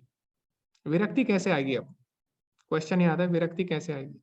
क्या किसी चीज को हम छोड़ सकते हैं? इसका एक सॉल्यूशन भगवान ने दिया है दूसरे अध्याय के भगवान ने 59वें श्लोक में ये इसका समाधान दिया था। तो विरक्ति का वास्तविक अर्थ क्या है? तो भगवान उसमें क्या बोलते हैं? विषया विनिवर्तन्ते निराहारस्य देहिना रसवर्जम रसोपेशम परम दृष्टा निवर्तते। तो उसमें भगवान बताते हैं कि जब हमें उच्च रस का आस्वादन हो जाता है, ठीक है, तो हम जो निम्न रस है, जो नीचे वाले रस हैं, उनको अपने आप छोड़ देते हैं। तो क्या होगा? जो हमारी आदतें हैं, जो हमारी बुरी आदतें, अगर हम अच्छी आदतों को अपना लेते हैं तो हमारी बुरी आदतें अपने आप छूट जाएंगी। ठीक है, रस वर्जम रसोपेशम परम दृष्टा निवर्तते, यानी जब हमें उच्च रस का आस्वादन होता है तो हम निम्न रस को अपने आप ही छोड़ देंगे। तो इसी को विरक्ति बोला जाता है। तो जैसे मैं आपको उदाहरण देता हूँ, तो उदाहरण के लिए मान लीजिए आपको बहुत ज्यादा भूख लगी है, ठीक है, और आपके पास कच्चे चावल पड़े हैं और कुछ भी आपके पास नहीं है, तो क्या होगा? आपको कच्चे चावल खाने ही पड़ेंगे, है ना, कोई ऑप्शन ही नहीं है आपके पास। लेकिन अगर मान लो उसी की जगह मैंने आपको क्या दे दिया? आपको अब मैंने चावल पका के दे दिए, और अब आपके पास कच्चे चावल भी है और अब आपके पास पक्के चावल भी। तो अब आप क्या करोगे? आपको भूख लगी है तो आप पक्के चावल खाओगे, ठीक है, पके हुए चावल खाओगे, है ना। तो जो कच्चे चावल है वो आप अपने आप ही छोड़ दोगे, यानी जब आपको हायर टेस्ट मिल गया, उच्च रस का आस्वादन हो गया, तो नीचे वाला अपने आप ही छूट रहा है। अगर इसी प्रकार मान लो अब आपको भूख लगी है, अब दोबारा वही सिचुएशन है ना, वही परिस्थिति है। अब मैंने कच्चे चावल भी रखे हैं, अब मैंने पके हुए चावल भी रखे हैं, और अब मैंने पुलाव भी रख दिया जिसमें ड्राई फ्रूट्स वगैरह सब है, ठीक है, और आपको एक सेलेक्ट करना है, उसमें से एक चुनना है। तो आप क्या करोगे? आप लास्ट वाला चुनोगे ना, जिसमें सब ड्राई फ्रूट्स वगैरह है, ठीक है, पुलाव है। तो इस प्रकार हम देखते हैं हमारे जीवन में, जब हम उच्च रस का हमें आस्वादन होता है तो हम नीचे नीचे वाले जो भी रस हैं उनको छोड़ देते हैं। जैसे एक और उदाहरण देता हूँ मैं, जैसे बच्चा है, तो बच्चा क्या करता है? बचपन में मिट्टी खाता है ना, तो पहले मिट्टी खाता है, क्यों? क्योंकि उसको और चीजों के बारे में पता ही नहीं है अब। लेकिन बाद में जो वो बड़ा होता है उसको पता लगता है, अरे मिठाई है, टॉफी है, ठीक है, और चीजें उसको पता लगती है, तो क्या करता है? वो मिट्टी खाना बंद कर देता है ना। क्यों? क्योंकि उससे उच्च रस का आस्वादन हो गया है। तो वास्तव में उच्च रस क्या है? वास्तव में जीवन का उच्च रस है भक्ति। तो जब हम भगवान से जुड़ते हैं, ठीक है, जब हम भगवान से जुड़ जाते हैं तो क्या होता है? वो सबसे ज्यादा उच्च रस है, और उसका जब आस्वादन हो जाता है तो अपने आप विरक्ति आ जाती है, हमारे मन में अपने आप विरक्ति आ जाती है। तो अपने आप हमारा मन क्या होता है? जब भौतिक विषयों से विरक्त हो जाता है तो अपने आप मन हमारा वश में आ जाता है। तो हमें क्या करना है? हमें कोई भी चीज छोड़नी नहीं होती। हमें क्या करना होता है? सारी चीजें भगवान की सेवा में अगर हम लगाएंगे तो सारी चीजें हमारी, अगर इंद्रियां भगवान की सेवा में लगती है तो इंद्रियां अपने आप वश में आ जाती है। ठीक है, तो ये तरीका है विरक्ति का, जो भगवान ने दूसरा बताया ना वैराग्य, उसका यही तरीका है। ठीक है, तो ये भी कहा जाता है कि ऋषिकेन ऋषिकेश सेवनम, ऋषिकेन ऋषिकेश सेवनम, अर्थात जो हमारी इंद्रियां हैं, है ना, उससे हमें क्या करना चाहिए? इंद्रियों के स्वामी ऋषिकेश की सेवा करनी चाहिए। और वो कौन है ऋषिकेश? भगवान श्री कृष्ण। तो हमें अगर अपनी इंद्रियों से हम भगवान की सेवा करेंगे तो हमारी इंद्रियां अपने आप ही वश में आ जाती है। तो इसके बहुत सारे उदाहरण भी हैं, जैसे कि अम्बरीश महाराज थे, भागवतम में आता है। तो अम्बरीश महाराज ने अपनी सारी इंद्रियां क्या की? भगवान की सेवा में लगाई। ठीक है, इस प्रकार उन्होंने अपनी इंद्रियों को वश में कर रखा था। तो ये है परमानेंट तरीके, ठीक है, इंद्रियों को वश में करने के। तो जैसे कि हमने बताया था शुरू में, योग की इस अध्याय में आएगा। तो इस अध्याय में शुरू में बताया गया कि योग की दो अवस्थाएं होती है, एक होती है योगारूढ़ और एक होता है योगारूढ़। तो जो योगारूढ़ अवस्था है उसमें क्या होता है? उसमें हम आर्टिफिशियल तरीके से, यानी बाहरी तरीके से हम अपनी इंद्रियों को वश में करते हैं। तो ये योग की प्रारंभिक अवस्था कहलाती है। ठीक है, और जो योगारूढ़ अवस्था है उसमें क्या होता है? उसमें हमारी इंद्रियां स्वतः ही वश में हो जाती है। तो ये जितने भी योगाभ्यास है, ठीक है, या फिर एकांत स्थान पे जाना, ये सब करना, ये क्या है? ये बाहरी तरीके से हम इसको इंद्रियों को वश में करना चाह रहे हैं, लेकिन ये टेम्पररी सॉल्यूशन है। ठीक है, ये स्थायी स्थायी इसका समाधान नहीं है, ये अस्थायी समाधान है। और अगर हमें स्थायी समाधान चाहिए इंद्रियों को वश में करना, तो हमें क्या करना है? इंद्रियों को रोक नहीं सकते हम ज्यादा टाइम तक, है ना, क्योंकि जो हमारा मन है उसका स्वभाव ही है, अर्जुन ने बता दिया ना, मन का स्वभाव ही है कुछ ना कुछ करते रहना। ठीक है, तो हम क्या है? हम पत्थर की तरह, जड़ की तरह नहीं बैठ सकते एक जगह पे। ठीक है, क्योंकि हम अगर जड़ की तरह बैठते तो भगवान हमारी इंद्रियां क्यों बनाते फिर? तो भगवान ने इंद्रियां बनाई है क्यों? वरना जड़ और चेतन में फिर फर्क ही क्या रह जाएगा? आप भी पत्थर की तरह बैठे हो, पत्थर भी बैठा है, दोनों में फर्क नहीं रह जाएगा, है ना। तो इसीलिए क्या करना, हमें इंद्रियों को भगवान की सेवा में लगाना है। ठीक है, जो हमारा मन है वो कुछ ना कुछ सोचता रहेगा, उसे कुछ ना कुछ चाहिए करने के लिए, उसे आप ज्यादा समय तक टिका नहीं सकते एक जगह पे। तो इससे अच्छा हम उसे क्या करें, भगवान की सेवा में लगाएं। ठीक है, तो ये हमें समझना होगा इस बात को। तो इसी से विरक्ति संभव होगी। तो आगे मन के बारे में और भी आता है इसमें। तो भगवान बताते कि मन हमारा मित्र है या शत्रु, ये भी इस अध्याय में भगवान बताते हैं। और अगर मन को वश में कर लिया तो मन आग की तरह है, जब नियंत्रित किया जाता है तो चमत्कार हो सकता है, नियंत्रण से बाहर जाता है तो तबाही हो सकती है। तो अगर आप देखें, एक आग है, वही आग किस में यूज होती है, किस में इस्तेमाल होती है, वही आग रॉकेट में। ठीक है, तो रॉकेट में लेकिन क्या होता है, वो नियंत्रण में रहती है हमारे। और वही आग किस में प्रयोग होती है, वो हवाई जहाज में। और वही सूर्य में भी है आग, लेकिन इन सब में क्या है, वो नियंत्रित मात्रा में है, तो इसका हम सदुपयोग कर सकते हैं। इसी तरह हमारा मन भी है, जब तक वो हमारे नियंत्रण में रहेगा तब तक क्या होगा, तब तक हम उसका सदुपयोग करेंगे, यानी वो हमारे लिए अच्छा करेगा, है ना, हमारा मित्र बन जाएगा। और जैसे ही हमारा मन हमारे वश से बाहर गया तो वही मन क्या करता है, वही मन हमारा शत्रु बन जाता है। जैसे अग्नि है, तो अग्नि जब तक नियंत्रण में थी तो हमने क्या किया, उसको अच्छे उपयोग के लिए इस्तेमाल किया उसका। लेकिन जैसी अग्नि नियंत्रण से बाहर हो जाती है तो सब कुछ नष्ट कर देती है। ठीक है, इसी प्रकार हमारा मन भी। तो भगवान क्या बताते हैं, बंधुरात्मा आत्मनस्तस्या येन आत्मनेव आत्मना जिता अनात्मनस्तु शत्रुत्वे वर्तितात्मेव शत्रुवत्। जिसने मन को जीत लिया उसके लिए मन सर्वश्रेष्ठ मित्र है, किंतु जो ऐसा नहीं कर पाया इसके लिए मन सबसे बड़ा शत्रु बना रहेगा। तो जैसे कि कई लोग हैं, अभी क्या है, अभी सुबह भगवत गीता की क्लास होती है, तो कई लोग हैं वो उठ नहीं पाते। ठीक है, बहुत सारे लोग इनरोल करते हैं, वो सोचते हैं कि हम भगवत गीता पढ़ेंगे सुबह, लेकिन वो उठ नहीं पाते। क्यों? मन वश में नहीं रहता उनका। तो जैसे सुबह अलार्म लगाएंगे, मान लो 6 बजे क्लास है, तो 5:30 का अलार्म लगाते हैं। उसके बाद जैसे ही अलार्म बजता है तो वो सोचते हैं नहीं, थोड़ी देर और सो जाते हैं। ठीक है, अभी तो बहुत समय है। तो फिर वो क्या करेंगे, 5:45, है ना, 5:45 का अलार्म लगाते हैं। उसके बाद दोबारा उठेंगे, फिर दोबारा देखेंगे, फिर वो बोलेंगे नहीं अभी तो ऑनलाइन कोर्स है, तो इसमें तो क्या है, डायरेक्ट लॉगिन ही तो करना है इसमें, है ना, ज्यादा कुछ करना नहीं है। तो वो क्या करेंगे, फिर वो सोचेंगे ठीक है हम 6 बजे उठते हैं। उसके बाद वो 6 बजे का लगाएंगे अलार्म, उसके बाद 6 बजे उठेंगे। फिर वो क्या सोचेंगे कि ये कोर्स तो ऐसे यूट्यूब पे भी अपलोड होता है, ठीक है, तो हम उठने की क्या जरूरत है सुबह, है ना, ये तो यूट्यूब पे हमें मिल ही जाएगा। तो वो क्या करेंगे, बंद करेंगे और सो जाएंगे। ठीक है, तो इस कारण क्या हुआ, उनका मन अगर वश में नहीं है तो वही मन क्या किया, उनका शत्रु बन गया। लेकिन जिसका मन वश में है, जिसने अपने मन को वश में कर लिया, जो उठ गया समय से, ठीक है, और जिसने ज्ञान प्राप्त कर लिया भगवत गीता का, भगवत गीता पढ़ ली, भगवान के बारे में पढ़ लिया, ठीक है, तो क्या होगा, यही मन अब उसका मित्र बन जाएगा, है ना, वो जीवन में अपना अच्छा कर पाएगा कुछ। ठीक है, जिसने अपने मन को वश में कर लिया। तो यही है, भगवान इसमें यही बता रहे हैं, जिसने अपने मन को वश में कर लिया। तो ये ना सिर्फ आध्यात्मिक जीवन के लिए, जब जो कि भौतिक जीवन है उसके लिए भी है ये। तो जैसे कि किसी को सुबह उठ के एक्सरसाइज करनी है, ठीक है, तो हमें पता है सुबह का जो समय है वो व्यायाम के लिए या फिर ध्यान के लिए, है ना, या फिर भक्ति के लिए उपयुक्त होता है। तो मान लो किसी को सुबह उठ के अभ्यास करना है, एक्सरसाइज करनी है, तो सेम उस पर भी ये चीज अप्लाई होती है। तो उसका अगर मन उसके वश में नहीं है तो उठ ही नहीं पाएगा वो, ठीक है, छूट जाएगा, तो वो भौतिक जीवन में भी तरक्की नहीं कर पाएगा। इसीलिए क्या है, चाहे भौतिक जीवन हो या आध्यात्मिक जीवन हो, मन को वश में करना बहुत ही ज्यादा जरूरी है। और मन कैसे वश में होगा, जब हम जानेंगे कि हम मन नहीं है। ठीक है, तो जैसे कि तीसरे अध्याय में हमने एक श्लोका देखा, उसमें भगवान क्या बोलते हैं, इंद्रियाणि पराण्याहुर इंद्रियेभ्यः परम मना मनसस्तु परा बुद्धे बुद्धयो परतस्तु सः। तो उसमें भगवान बोलते हैं इंद्रियों से, जड़ जड़ पदार्थ से ऊपर इंद्रियां हैं, ठीक है, और इंद्रियों से ऊपर क्या है, मन है, और मन से ऊपर बुद्धि है, और बुद्धि से ऊपर आत्मा है। अगर हम लोग अपने आप को मन मानेंगे, बुद्धि मानेंगे और इंद्रियां मानेंगे, यानी ये शरीर मानेंगे, तो तब तक हम मन को वश में नहीं कर सकते। जब तक हम ये नहीं जानेंगे कि हम लोग आत्मा है, तब तक मन वश में नहीं होगा, जब तक हम आत्मा के स्तर पर नहीं सोचते। तो जैसे दूसरी क्लास का बच्चा है, कोई दूसरी कक्षा का, उसको आप दूसरी कक्षा का ही सवाल दोगे तो उसके लिए थोड़ा कठिन होगा ना उसको हल करना। लेकिन अगर आप 10वीं कक्षा के बच्चे को दूसरी कक्षा का सवाल दोगे तो हल कर देगा। इसी प्रकार क्या है, हमारी जो भी समस्या आती है, हमारा मन नियंत्रण में नहीं है ना, हमारी इंद्रियां संयम में नहीं है, क्यों? क्योंकि हम अभी शारीरिक स्तर पर उसको सोच रहे हैं।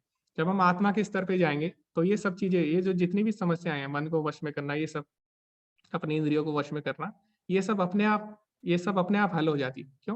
क्योंकि हम अब उच्च स्तर पर पहुंच चुके हैं, आत्मा के स्तर पर। और वो हम कैसे पहुंचते हैं, वो हम जब भगवान की भक्ति करते हैं, भगवान से जब हम जुड़ते हैं, तो क्या होता है, हम आत्मा के स्तर पर हम समझ पाते हैं कि हम वास्तव में क्या है, आत्मा है, और आत्मा का स्वभाव क्या है, भगवान की सेवा करना। तो उससे क्या है, उससे जो नीचे वाली समस्या है, अपने मन को वश में करना, अपनी इंद्रियों को वश में करना, ये सब अपने आप हल हो जाती है। ठीक है, रसवर्जम रसोपेशम परम दृष्टा निवर्तते। तो हमें उच्च रस मिल जाता है, उच्च रस का आस्वादन होने पर निम्न रस की जो समस्याएं अपने आप हल हो जाती है। ठीक है, अब हम आगे बढ़ते हैं। तो आगे अब भगवान ये बहुत ही अच्छा क्वेश्चन है अर्जुन का, और भगवान इसका उत्तर भी देते हैं। तो ये सभी का सामान्य प्रश्न है, तो सामान्यतः सब लोग यही प्रश्न पूछते हैं। तो मैंने बताया था ना, भगवत गीता में जो अर्जुन जो प्रश्न कर रहा है, प्रश्न जो पूछ रहा है भगवान से, तो वो हम सभी लोगों की तरफ से पूछ रहा है।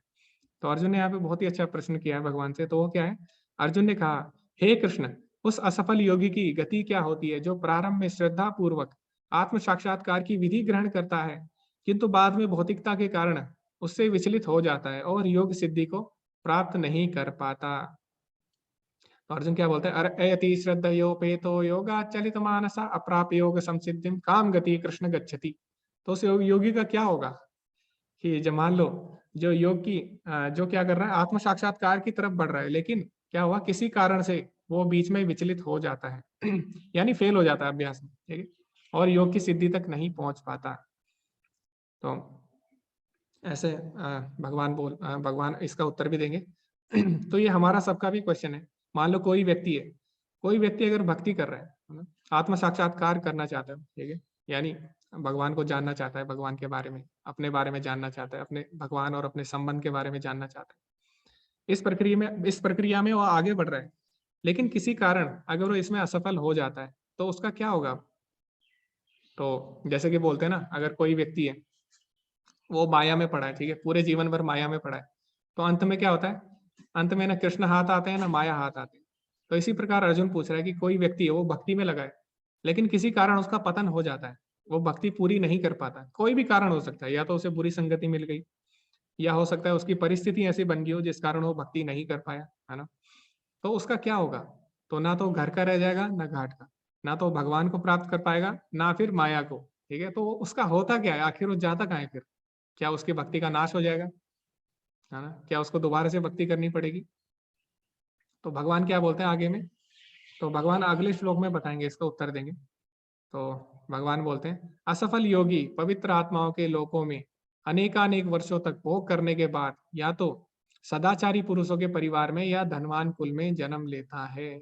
तो भगवान ये बताते हैं कि जो योगी है, यानी जो भगवान की तरफ बढ़ रहा है, भगवान से आत्म साक्षात्कार करना चाहता है, तो उसका क्या होगा, अगर वो असफल हो जाता है तो क्या होगा, ये प्रारंभिक अवस्था है, यानी जो जल्दी गिर जाता है, ठीक है, जो प्रारंभिक अवस्था में ही जिसका पतन हो जाता है, तो भगवान क्या बोल रहे हैं, उसके लिए उसने जो पुण्य कर्म किए हैं उसके लिए क्या होगा, अनेकानेक वर्षों तक वो उच्च लोकों में भोग करेगा। मान लो स्वर्ग चले जाता हो लेकिन जैसे कि हमने बताया था, स्वर्ग भी क्या होता है, टेम्पररी होता है, ठीक है। क्षीणे पुण्य मृत्यु लोकम विशंति, तो स्वर्ग लोक से भी क्या होता है, वापिस आना पड़ता है।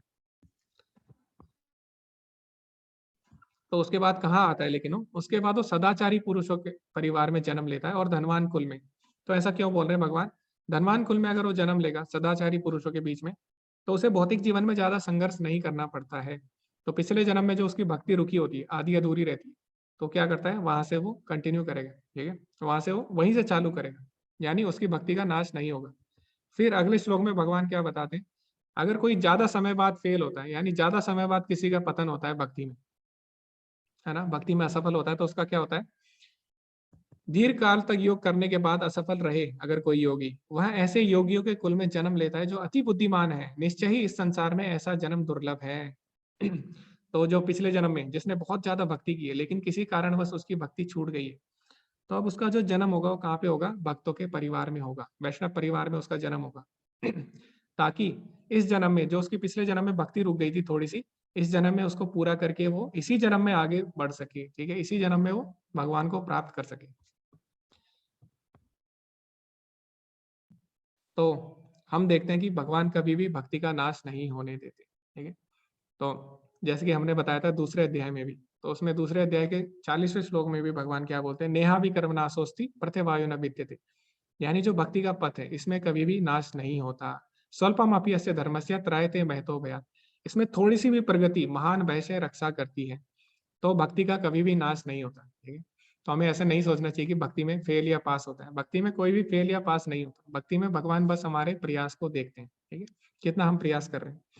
तो इसके उदाहरण भी हैं, ऐसी बात नहीं है। तो आपने देखा होगा कुछ बच्चे होते हैं, तो वो बचपन से ही भक्ति में लग जाते हैं, ठीक है? तो क्यों होता है ऐसा? कुछ बच्चे हैं जबकि वो नहीं लगते, तो ऐसा क्यों हो रहा है? ऐसा इसीलिए हो रहा है क्योंकि उनके पूर्व जन्म के संस्कार है। भगवान इसमें यही बता रहे हैं कि जिसकी भक्ति रुक जाती है पिछले जन्म में किसी कारणवश, जिसने बहुत ज़्यादा भक्ति की, लेकिन किसी कारणवश उसकी भक्ति नहीं हो पाई, तो भगवान उसके लिए व्यवस्था करते हैं, ठीक है? हम भले ही भगवान को भूल जाएँ किसी कारण से, लेकिन भगवान हमें कभी भी नहीं भूलते, ठीक है? सर्वस्य चाहम हृदय सन्निविष्टो, भगवान हमेशा हमारे हृदय में रहते हैं, ठीक है? तो यही भगवान इसमें बता रहे हैं। तो जैसे कि अभी भी आप देखेंगे कुछ बच्चे हैं, जैसे कि यहाँ पे ध्रुव हैं और मंत्रिता है, ठीक है? ये लोग बचपन से ही भक्ति कर रहे हैं। तो आप देखेंगे कि अभी इस उम्र में ये लोग अभी 10 साल से छोटे हैं और ध्रुव तो अभी बहुत ही छोटा है, 5 साल का है वो। तो इस साल में इस इतनी कम उम्र में जहाँ बच्चे क्या करते हैं, डोरेमोन देखते हैं, ठीक है? चॉकलेट खाते हैं। इस उम्र में सुबह उठना, ठीक है? बच्चे अभी सारे सो रहे होते हैं, सुबह उठते भी नहीं है और कार्टून देखते हैं। इस उम्र में भगवान के बारे में सुनना, वो भी ऐसा नहीं कि अभी कर रहे हैं। ये लोग कम से कम, जब से मैं देख रहा हूँ, मतलब 6 बार तो मेरे सामने कर चुके हैं और 6 से ज़्यादा बार ये लोग भगवत गीता का कोर्स कर चुके हैं। तो ऐसा क्यों हो रहा है? अगर ये लोग ज़बरदस्ती कर रहे होते, तो क्या ये कर पाते? नहीं। 1 बार करते, 2 बार करते, 3 बार करते, अगर ज़बरदस्ती कर रहे होते। लेकिन ऐसा नहीं है, ये लोग ज़बरदस्ती नहीं कर रहे। इसीलिए तो ये अब तक भगवत गीता का कोर्स कर रहे हैं, बार-बार कोर्स कर रहे हैं, भगवान के बारे में सुन रहे हैं। तो ऐसा क्यों हो रहा है? क्यों? क्योंकि पूर्व जन्म के संस्कार होते हैं। पूर्व जन्म में जो भक्ति करता है, भगवान बोलते हैं अगले जन्म में स्वाभाविक रूप से ऐसे परिवार में जन्म लेगा, जहाँ पे उनको भक्ति करने में आनंद आएगा, है ना? तो ऐसे परिवार में जन्म लिया है ना? सब लोग भक्ति करवा रहे हैं अपने बच्चों से, ठीक है? और ये लोग, इनके माता-पिता इनसे भक्ति करा रहे हैं और इनको आनंद भी आ रहा है ना? तो ऐसा हो सकता था कि इनके माता-पिता इनसे भक्ति करा रहे हैं, लेकिन इनको आनंद नहीं आ रहा। लेकिन इनको आनंद भी आ रहा है, इसका मतलब क्या है? कि इनके पूर्व जन्म के संस्कार हैं, ठीक है? तो भगवान इसमें यही बोल रहे हैं। तो आगे इतना सब कुछ बोलने के बाद अंत में भगवान बोलते हैं, वास्तव में सर्वश्रेष्ठ योगी कौन है? ये भी हम जानेंगे भगवान से, ठीक है? हम नहीं बोलेंगे, भगवान खुद बोलेंगे कि सबसे बड़ा योगी कौन है वास्तव में। तो जैसे कि हमने अभी देखा, योग अलग-अलग भगवान ने योग बताए। तो सबसे पहले भगवान ने बताया कर्म योग, है ना? कर्म योग में क्या होता है? कर्म योग में हम भगवान के लिए कर्म करते हैं, सारी इंद्रियों को भगवान की सेवा में लगाते हैं। तो जब हम इंद्रियों को भगवान की सेवा में लगाते हैं, तो उससे क्या होता है? उससे हमारा हृदय शुद्ध होता है थोड़ा, और जब हमारा हृदय शुद्ध होता है, चित्त शुद्ध होता है, तो हम जो ज्ञान है, दिव्य ज्ञान को हम प्राप्त कर सकते हैं। तो बिना कर्म योग के ज्ञान प्राप्त नहीं होगा हमें, ठीक है? तो ज्ञान के लिए हमें कर्म करना पड़ता है। तो जब तक हम कर्म नहीं करेंगे भगवान के लिए, तब तक हम दिव्य ज्ञान नहीं समझ सकते, ठीक है? तो भगवान ने चौथे अध्याय में भी क्या बताया था? तद्विधि प्रणिपातेन परिप्रश्नेन सेवया, यानी गुरु के पास जाओ, उनकी सेवा करो। तो जब तक हम कर्म नहीं करेंगे, तो तब तक दिव्य ज्ञान हमारे शरीर में, हमारे जो हृदय है, उसमें प्रकाशित नहीं होता। तो दिव्य ज्ञान जब हमें मिल जाता है, उसके बाद क्या होता है? जब हमें भगवान के बारे में ज्ञान प्राप्त होता है, ठीक है? हमें पता लगता है कि हम शरीर, नियम, आत्मा है और हमें क्या करना है? भगवान की सेवा करनी है। ये सब हमें जब पता लग जाता है दिव्य ज्ञान में, तो इससे क्या होता है? हमारा मन भगवान में और अच्छी तरह से लग जाता है, ठीक है? तो अष्टांग योगी क्या करता है? मन को भगवान की सेवा में लगाता है, ठीक है? तो ज्ञान प्राप्त होने से, किसी भी चीज के बारे में अगर आपको उसमें मन लगाना है, तो उसके बारे में ज्ञान होना बहुत ही ज्यादा जरूरी है ना? तो क्या होता है, जब हम दिव्य ज्ञान प्राप्त करते हैं, उसके बाद हमारा मन भगवान में लगता है, उसे हम बोलते हैं ध्यान योग। उसके बाद जब हमारा मन भगवान में लग जाता है पूरी तरह से, तो फिर कौन सी अवस्था आती है? भक्ति योग। तो भक्ति योग में हम जो 3 चीजें हैं नीचे की, वो छोड़ते नहीं है, तीनों चीजें अभी भी बनी रहती है। तो भक्त क्या करता है? भक्त अपना कर्म भी करता है भगवान के लिए, और भगवान के बारे में दिव्य ज्ञान भी लेता है, और उसका मन भी भगवान में लगा रहता है। तो जो भक्ति योग है, ये सारे योगों की परिणति है, ठीक है? सारे योग इसी में आके मिल जाते हैं। सब योगों का परम लक्ष्य क्या है? भक्ति ही है, ठीक है? तो भगवान बोलते हैं आगे 12वें अध्याय में हम इसको देखेंगे। तो भगवान ने अलग-अलग लेवल बताए, जो ये जो लैडर है, यानी ये जो सीढ़ी है योगा की, इसके बारे में भगवान बताते हैं। श्रेयो हि ज्ञानम अभ्यासात् ज्ञानात् ध्यानम विशिष्यते। तो यानी ज्ञान से श्रेष्ठ क्या है? भगवान बोलते हैं ज्ञान से श्रेष्ठ ध्यान है, ठीक है? और ध्यानात् कर्म फल त्यागम त्यागात् शांतिरनंतरम। तो इस तरह भगवान ने अलग-अलग सीढ़ियां बताई हैं 12वें अध्याय में, उसका हम विस्तार से उसके बारे में चर्चा करेंगे। तो यहाँ पे हमने एक तरीके से उसका विवरण दे दिया है, सूक्ष्म विवरण दे दिया है। तो क्या-क्या आगे हम पढ़ने वाले हैं, ठीक है? तो सारे योग भक्ति में आके ही मिल जाते हैं। तो ऐसा भगवान इस अध्याय के अंत में बोल रहे हैं। तो अंत में भगवान इतना सब कुछ बोलने के बाद, अलग-अलग योग बताने के बाद, भगवान ने अंत में क्या क्या बोला? अंत में भगवान ने क्या इसका तात्पर्य निकाला? क्या इसका निर्णय दिया? तो वो भगवान इस श्लोक में बोलते हैं, तो भगवान क्या बोलते हैं, योगिनाम अपि सर्वेषां मद्गतेन अंतरात्मना श्रद्धावान भजते यो माम समे युक्ततमो मतः। और समस्त योगियों में से जो योगी अत्यंत श्रद्धा पूर्वक मेरे परायण है, अपने अंतःकरण में मेरे विषय में सोचता है, मेरी दिव्य प्रेमा भक्ति करता है, वह योग में मुझसे परम अंतरंग रूप से युक्त रहता है और सबों में सर्वोच्च है, यही मेरा मत है। तो भगवान क्या बोल रहे हैं, जो हमेशा मेरा चिंतन करता है, ठीक है, योगी नाम अभी सर्वेशाम मद्गतेन अंतरात्मना, यानी जो अपने अंतर मन में हमेशा मेरा चिंतन करता है, श्रद्धावान श्रद्धा पूर्वक भजते यो माम। अब यहाँ पे भजते शब्द है वो बहुत ही ज्यादा महत्वपूर्ण है, क्योंकि बाकी जितने भी योगी हैं, चाहे वो अष्टांग योगी हो, चाहे वो ज्ञान योगी हो या कर्म योगी हो, ठीक है, भजते सब यूज किसके लिए प्रयुक्त होता है, भक्ति के लिए, ठीक है। भज मतलब होता है भगवान की सेवा करना श्रद्धा पूर्वक। तो भगवान इसमें किसके बारे में बता रहे हैं, अपनी भक्ति के बारे में। तो भगवान बोल रहे हैं जो भक्ति है, जो भक्ति योगी है, ठीक है, और जो मेरा भक्त है वही सबसे ज्यादा श्रेष्ठ है। योगी नाम अपि सर्वेषां मद्गतेन अंतरात्मना श्रद्धावान भजते यो माम समे युक्त तमो मता। तो जितने भी प्रकार के योगी हैं, सभी में से सबसे श्रेष्ठ कौन है, जो श्रद्धा पूर्वक मेरी भक्ति करता है, ठीक है। तो भगवान ने इतना सब कुछ बताने के बाद अंत में क्या दे दिया, उसका कंक्लूजन दे दिया, ठीक है। उसका भगवान ने क्या किया, सारणी दे दी हमें कि वास्तव में सबसे श्रेष्ठ योगी कौन। तो भगवान ने ऐसा क्यों किया, क्योंकि अभी हम जो आगे के अध्याय हैं उसमें पूरा भक्ति योग आने वाला है। तो अभी तक क्या किया हमने, जैसे कि मैंने बताया था, भगवत गीता के जो 6 अध्याय हैं शुरू के, वो क्या है, कर्म योग प्रधान है। तो लेकिन जो 7 से लेके जो 12 तक अध्याय हैं वो क्या है, भक्ति योग प्रधान है। तो अभी जो कल से जो अध्याय आरंभ होने वाले हैं वो पूरे भक्ति योग से भरे हुए हैं। तो यहाँ पे भगवान ने क्या किया, भक्ति योग की श्रेष्ठता बता दी, और अब आगे के आने वाले अध्याय में भगवान भक्ति योग के बारे में बताने वाले हैं। तो अभी हम भगवत गीता के बिल्कुल बीच में जाने वाले हैं, ठीक है। अभी हम किनारे पे हैं, है ना। भगवत गीता क्या है, भगवत गीता अमृत है, अमृत का सागर है। तो अभी हम समुद्र के किनारे पे हैं, ठीक है। तो कल हम क्या करने वाले हैं, कल हम बिल्कुल बीच में गोता लगाने वाले हैं, भगवान की जो भक्ति है उसके बारे में हम जानने वाले हैं, ठीक है। तो आप सब लोग बने रहिए, और बहुत ही आनंद आने वाला है। कल से 7 से लेकर 12 तक जो अध्याय हैं पूरे अमृत से भरे हुए हैं, मतलब बिल्कुल आप गहराई में चले जाओगे उसमें भगवत गीता के, और आपको बहुत ही ज्यादा आनंद आएगा। तो इस प्रकार इतने सारे योगों के बारे में बताने के बाद भगवान ने लास्ट में ये बताया, ठीक है। तो अभी हमें क्या करना है फिर, अभी इतने अध्याय पढ़ने के बाद हमें एक आइडिया मिल चुका है, ठीक है, कि हमें करना क्या है वास्तव में। तो ऐसा नहीं है बाकी के जो प्रोसेस हैं, बाकी के जो योग हैं वो गलत है, ठीक है। सारे योग सही हैं, और सारे योग हमें भगवान की भक्ति की तरफ ही ले जा रहे हैं, अगर आप ध्यान से देखेंगे तो। अलग अलग युग के हिसाब से अलग अलग योग हम चुनते थे, योग पद्धति, या अलग अलग हम भगवान से जुड़ने की जो हमारी विधियां थी अलग अलग युग में अलग अलग रही हैं। तो जैसे कि हम पहले भी इसके बारे में चर्चा कर चुके हैं।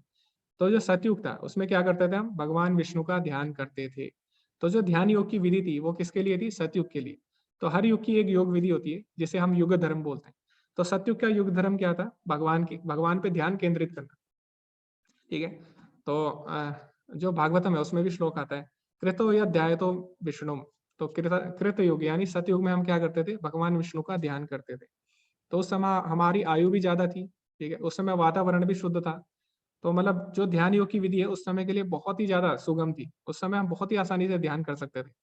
और योगी हजारों हजार साल तपस्या भी करते थे। क्यों, क्योंकि उनकी आयु भी उतनी थी उस समय जो लोग थे उनकी आयु भी उतनी थी, ठीक है। और फिर दूसरा जब युग आया त्रेता युग, तो उसमें क्या करते थे, त्रेतम यजतो मघई, यानी त्रेता युग में हम मगई यानी यज्ञ पुरुष के रूप में भगवान से जुड़ते थे। तो त्रेता युग का युग धर्म क्या था, भगवान का यज्ञ करना, ठीक है।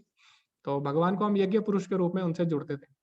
तो यज्ञ के लिए क्या चाहिए, शुद्धि होना बहुत ही ज्यादा आवश्यक है। तो उसके लिए जो पुरोहित है वो भी शुद्ध होना चाहिए, और जो यज्ञ की सामग्री है वो भी शुद्ध होनी चाहिए, ठीक है। और वातावरण शुद्ध होना चाहिए, और शुद्ध मन से ही हमें यज्ञ करना चाहिए। तो पहला युग था उसमें क्या चाहिए, उसमें लंबी आयु चाहिए होती थी हमें।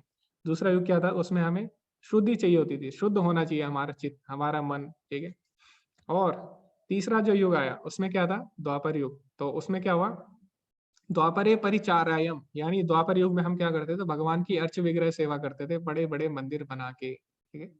तो क्योंकि अभी द्वापर युग जस्ट अभी 5000 साल पहले ही खत्म हुआ है, तो अभी भी हम वो जो विधि है उसका हम अभी भी पालन कर रहे हैं। लेकिन आने वाले युग में क्या होगा, आने वाले युग में ये भी सब कुछ नष्ट होने वाला है, ठीक है। कलयुग में ये सब खत्म हो जाएगा। तो फिर कलयुग में क्या होगा? तो ऐसा आता है भागवतम में।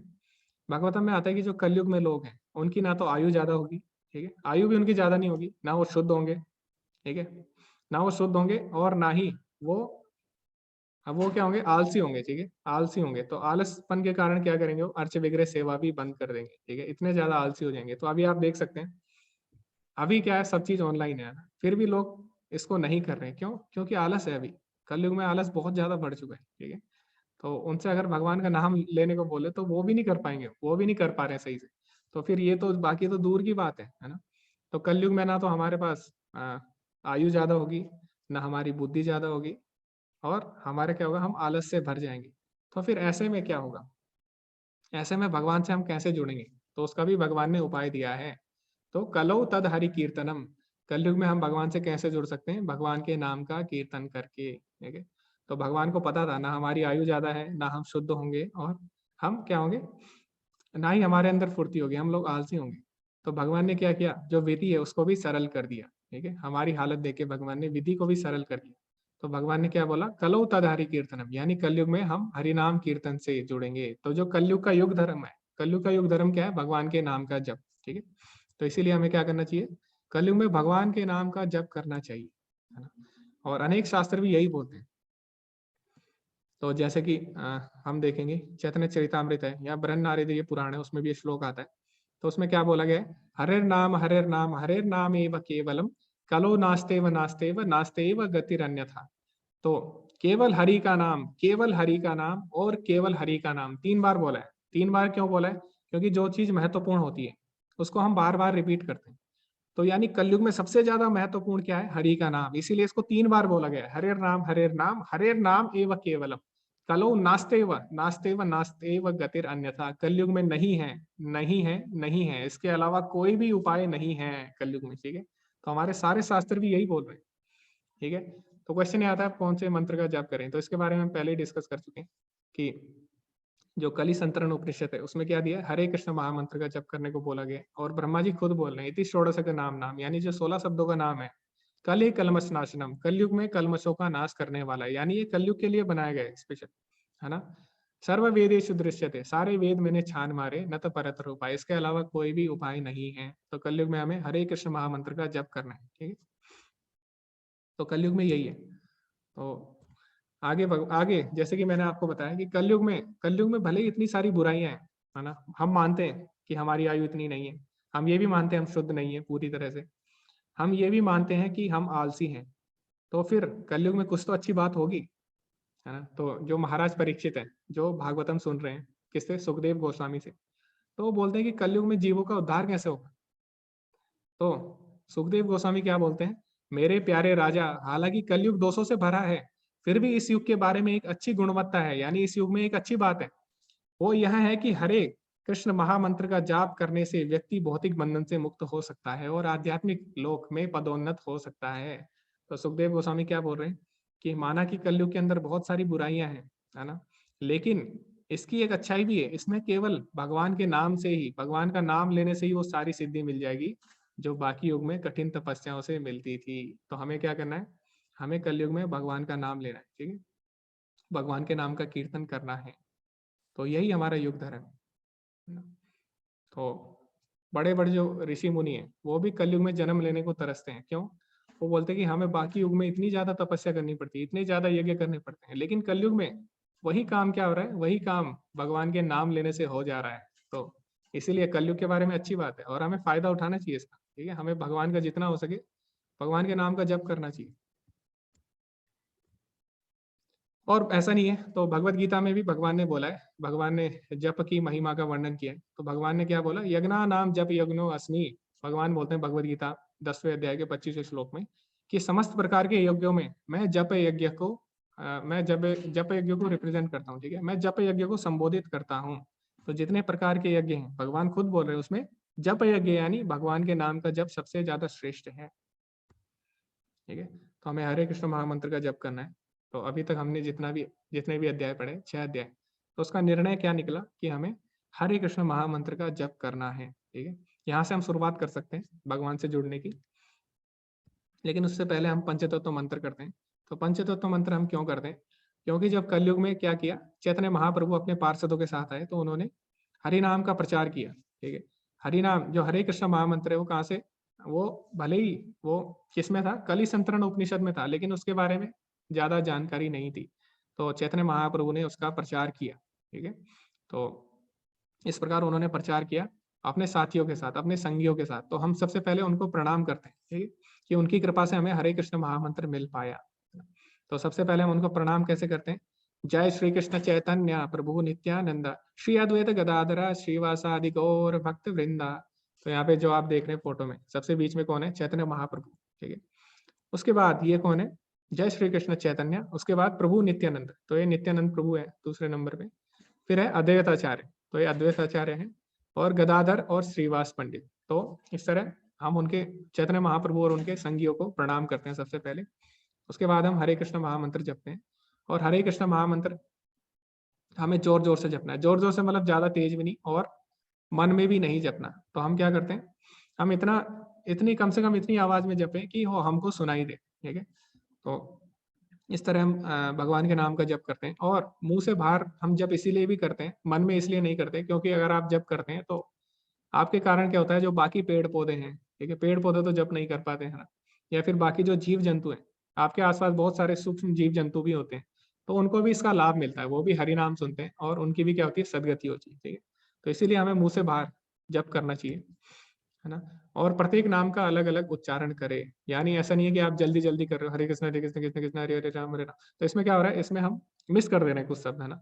तो हमें क्या करना है, आराम आराम से हर एक नाम का अलग अलग उच्चारण करना है। हरे कृष्ण कृष्ण कृष्ण हरे हरे, हरे राम राम राम हरे हरे।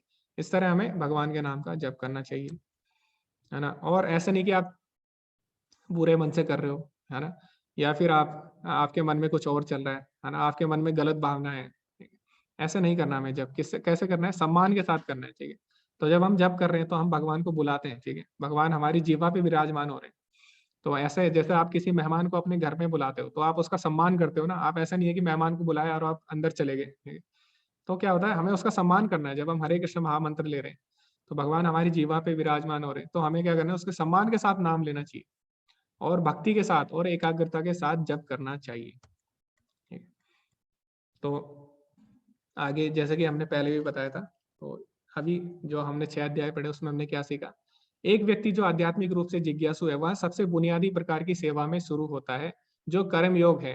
कर्म योग में क्या होता है, अपनी क्षमता के अनुसार वह प्रभु के लिए काम करता है। भगवान के लिए फूल चढ़ाना, मंदिर की सफाई करना, मौत्रिक दान करना। ठीक है, ये सब क्या आता है, कर्म योग में आता है। अब जो कर्म योग करता है उसके बाद क्या होता है, इसका अभ्यास करते हुए वह कई ज्ञानियों से मिलता है और ज्ञान योग में जुड़ जाता है। तो कर्म योग से वो ज्ञान योग के लायक बनता है और ज्ञान योग प्राप्त करता है। उसके बाद क्या होता है, धीरे धीरे यह समझने लगता है कि वह शरीर नहीं है, परमात्मा उसके हृदय में रहता है और इस बात को महसूस करना चाहता है। तो जब ज्ञान योग यानी जब उसे ज्ञान हो जाता है कि मैं शरीर नहीं हूँ, मैं आत्मा हूँ, तो उसके बाद क्या करता है, ध्यान लगाता है। ठीक है, ध्यान में आगे बढ़ता है। उसके बाद क्या होता है, वह कृष्ण के समर्पण कर देता है और भक्त बन जाता है और सबसे उच्च योग साधना में शामिल होता है, वह भक्ति योग है। तो जितने भी ज्ञानी हैं, कर्मी हैं, अंत में क्या होता है, वो भक्ति योग में ही आते हैं। तो यहाँ पे भी ऐसे लोग हैं, जैसे खुशबू माता जी होगी, नैना माता जी होगी, तो ये सभी पहले क्या करते थे, अष्टांग योग की ये प्रैक्टिस कर रहे थे ये लोग। तो लेकिन उसमें क्या होता है, उससे अब ये लोग आगे बढ़ चुके हैं, भक्ति योग में आ चुके हैं। तो जो भी आप योग करें, अगर आप उसे ध्यान से करें तो अंत में आप भक्ति योग तक ही वो आपको ले जाएगा। ठीक है, लेकिन अगर आप सिद्धियों के लिए कर रहे हैं, अपनी चक्कर जगाने के लिए कर रहे हैं, ठीक है, अगर आप किसी और कारण से कर रहे हैं तो कभी भी आप योग के चरम लक्ष्य तक नहीं पहुंच पाओगे। ठीक है, तो होता है ऐसा कि जो लोग अष्टांग योगी होते हैं वो क्या करते हैं, उनको बीच में सिद्धियां मिल जाती हैं और वो अपना लक्ष्य भूल जाते हैं। ठीक है, और वो क्या करते हैं, चमत्कार दिखाने लग जाते हैं, लोगों का मान प्रतिष्ठा सम्मान के लिए, ये सब पाने के लिए वो क्या करते हैं, कुछ चमत्कार दिखाने लग जाते हैं। ठीक है, और इसके कारण लोग उनको भगवान भी मानने लगते हैं। ठीक है, तो लोग उनको भगवान मानते हैं और वो लोग भी अपने आप को भगवान मानने लगते हैं, जिस कारण क्या होता है, उनका पतन हो जाता है। ठीक है, तो ये भी अष्टांग योग का एक क्या है, इसमें ये भी एक क्या है, इसका एक नुकसान है। ठीक है, अगर आपको सही डायरेक्शन नहीं मिली तो इसमें क्या होता है, हम बीच में भटक सकते हैं। तो उसमें जो बीच में हमें सिद्धियां मिलती हैं उससे हम आकर्षित हो सकते हैं और हम हमारा जो उस मुख्य उद्देश्य था भगवत प्राप्ति, वो हम भूल जाते हैं उसमें। ठीक है, तो इसमें रिस्क भी है अष्टांग योग में बहुत ज्यादा, है ना। तो ये भी होता है। तो आगे क्या है, भक्ति योग को बुद्धि योग भी कहा जाता है क्योंकि यह सभी योगों में सबसे चतुर है, क्योंकि अन्य योगों की सीमाएं हैं, उसकी कोई भी सीमा नहीं है। तो अंत में हम देखेंगे इस अध्याय की सारणी प्रभुपाद जी द्वारा, और उसके बाद हम क्वेश्चन आंसर लेते हैं। भक्ति योग समस्त योगों की परिणति है। अन्य योग तो भक्ति योग में भक्ति तक पहुंचने के साधन मात्र हैं। योग का वास्तविक अर्थ भक्ति योग है। अन्य सारे योग भक्ति योग रूपी गंतव्य की दिशा में अग्रसर होते हैं। कर्म योग से लेकर भक्ति योग तक का लंबा रास्ता आत्म साक्षात्कार तक जाता है। निष्काम कर्म योग इस रास्ते का आरंभ है। यदि कोई विरला भाग्यशाली ही वैदिक विधान के अनुसार भक्ति योग के पथ को स्वीकार करके कृष्ण भावना भावित हो पाता है। आदर्श योगी श्याम सुंदर कृष्ण पर अपना ध्यान एकाग्र करता है। उनके अंगों को प्रदीप्त करने वाली उनकी ज्योति ब्रह्म ज्योति कहलाती है। तो जो निराकारवादी होते हैं या जो ज्ञान योगी होते हैं वो क्या करते हैं, वो क्योंकि भगवान के बारे में पूरी तरह नहीं जानते, तो जो भगवान के शरीर से तेज निकलता है उसको ब्रह्म ज्योति बोलते हैं। तो वो लोग उस पर अपना ध्यान केंद्रित करते हैं, ठीक है। लेकिन जैसे जैसे उन्हें ज्ञान होता है भगवान के बारे में, जब वो भगवान की भक्ति में जुड़ते हैं तो भगवान को पूरी तरह से समझ पाते हैं। तो भगवान भगवद गीता में भी बोलेंगे आगे, भक्त्या माम अभिजानाति यावान च अस्मि तत्वता। केवल एक भक्त ही मुझे समझ सकता है जिस प्रकार मैं हूँ। तो न कर्म योगी, न ज्ञान योगी, न अष्टांग योगी, भगवान को पूरी तरह कौन समझ सकता है, केवल एक भक्त ही समझ सकता है, ठीक है। तो ये भगवान आगे बताएंगे। वे राम, नरसिंह, वराह तथा श्री भगवान कृष्ण जैसे विभिन्न रूपों में अवतरित होते हैं। वह सामान्य व्यक्ति की भांति माता यशोदा के पुत्र रूप में जन्म ग्रहण करते हैं और कृष्ण, गोविंद तथा वासुदेव के नाम से जाने जाते हैं। वे पूर्ण बालक, पूर्ण पति, पूर्ण सखा तथा पूर्ण स्वामी हैं और वे समस्त ऐश्वर्यों तथा दिव्य गुण से ओतप्रोत हैं। जो श्री भगवान के इन गुणों से पूर्णतः अभिज्ञ रहता है वह सर्वोच्च योगी कहलाता है। तो सर्वोच्च योगी वही है जो अंतःकरण में भगवान का चिंतन करता है। योगी की वहां दशा केवल भक्ति योग से ही प्राप्त की जा सकती है, जिसकी पुष्टि वैदिक साहित्य से होती है। ओके, तो इस अध्याय में बहुत कुछ था, तो लेकिन अभी समय हो चुका है, तो अभी हम इसको एंड करते हैं। किसी का कोई क्वेश्चन है तो आप लोग पूछ सकते हैं। हरे कृष्णा प्रभु जी। जी प्रभु जी, हरे कृष्णा।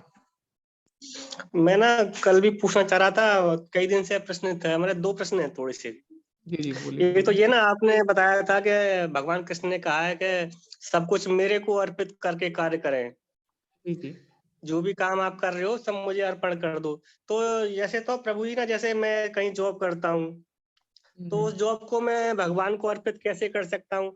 कोई व्यक्ति शराब पीता है, चोरी करता है, तो वो कहेगा ये तो सब भगवान करा रहा है, ये भगवान को अर्पित कर दो। क्या ये संभव, ये कैसे संभव है? तो हमने 3 चीजें बताई थी प्रभु जी, अगर आप ध्यान से आप अगर तीसरा अध्याय पढ़ोगे तो उसमें हमने 3 कर्म बताए, 3 तरह की क्रियाएं बताई थी। पहला है विकर्म। जी विकर्म मतलब जी। जब शास्त्रों के बिल्कुल ही उल्टे होते हैं कर्म, है ना। शास्त्रों में जो बोला है उसके बिल्कुल उल्टे। तो जो आपने कर्म अभी बताया वो शास्त्रों के बिल्कुल ही विपरीत है ना, विकर्म। उसके बाद आता है कर्म, यानी जो पुण्य कर्म, अच्छे कर्म है, दान देना, है ना। जैसे आप जॉब कर रहे हो तो आप क्या करो, अपने परिवार का पालन पोषण कर रहे हो ना, तो वो आगे कर्म है, ठीक है, अच्छा काम आप कर रहे हो। उसके बाद इन दोनों से ऊपर आता है भक्ति में कर्म यानी अकर्म। तो जो विकर्म है उनको हम भगवान की सेवा में नहीं लगा सकते। जैसे कोई अगर बोलता है मैं दारू, जैसे आपने एग्जांपल दिया शराब पी के हम कैसे जी भगवान की सेवा करें, विकर्म को हम भगवान की सेवा में नहीं लगाना। हमें क्या करना है, जो हम कर्म कर रहे हैं कर्म को भगवान की सेवा में लगाना है, ठीक है। जो हम पुण्य कर्म कर रहे हैं उसे हमें आध्यात्मिक कर्म बनाना है। विकर्म जो है उसे हम आध्यात्मिक कर्म नहीं बना सकते। लेकिन जो पुण्य कर्म है, जैसे कि किसी को खाना देना, मैंने उदाहरण भी दिया था, जैसे आप किसी को खाना दे रहे हो, है ना, तो आप क्या कर सकते हो, भगवान को अर्पित करके उसको खाना दे सकते हो। तो वो क्या होगा, कर्म की जगह वो अकर्म में आ जाएगा, ठीक है, भक्ति में आ जाएगा। तो जैसे आप अभी जॉब कर रहे हो, आप क्या कर रहे हो, अपने परिवार का पालन पोषण कर रहे हो, है ना। तो आप उससे क्या कर सकते हो, अपने परिवार को भक्ति में आगे बढ़ाने के लिए आप सहायता कर सकते हो उनकी, है ना। क्योंकि जब तक उनका पालन पोषण नहीं होगा सही से, वो लोग भक्ति कैसे कर पाएंगे, ठीक है। तो इस तरह हमें क्या करना है, हमें अपना लक्ष्य बदलना होगा, हमें अपना कार्य करने का तरीका नहीं बदलना, अपना हमें लक्ष्य चेंज करना होगा। तो भगवान बोल रहे कोई भी चीज छोड़नी नहीं है, उसको हमें भगवान से जोड़ना है। जैसे कि अर्जुन है, अर्जुन युद्ध कर रहा था, पहले भी क्षत्रिय था, अभी भी युद्ध कर रहा है, लेकिन उसने क्या किया, अपना लक्ष्य अब भगवान की सेवा बना लिया ना, अब वो भगवान की सेवा के लिए कर रहा है, ठीक है। इसी प्रकार आप भी सोचिए, ठीक है प्रभु जी। एक छोटा सा और, जैसे ना आप शिव पुराण पढ़ें और आप देवी पुराण पढ़ें या किसी अन्य देवी देवता की आप पुराण पढ़े तो आपको लगता है कि शिव ही सब कुछ है। आप लक्ष्मी जी की तरफ जाए तो लक्ष्मी सब कुछ है। गीता जी आप पढ़े तो आप लगता है कि भगवान कृष्ण ही सब कुछ है। तो आखिर मतलब ये इतना डिफरेंस क्यों? कोई तो एक होना चाहिए ना यूनिवर्सल। हाँ, यूनिवर्सल तो एक ही है प्रभु जी। जैसे कि ब्रह्म संहिता भी कहती है ईश्वर है परमा कृष्ण सच्चिदानंद विग्रह।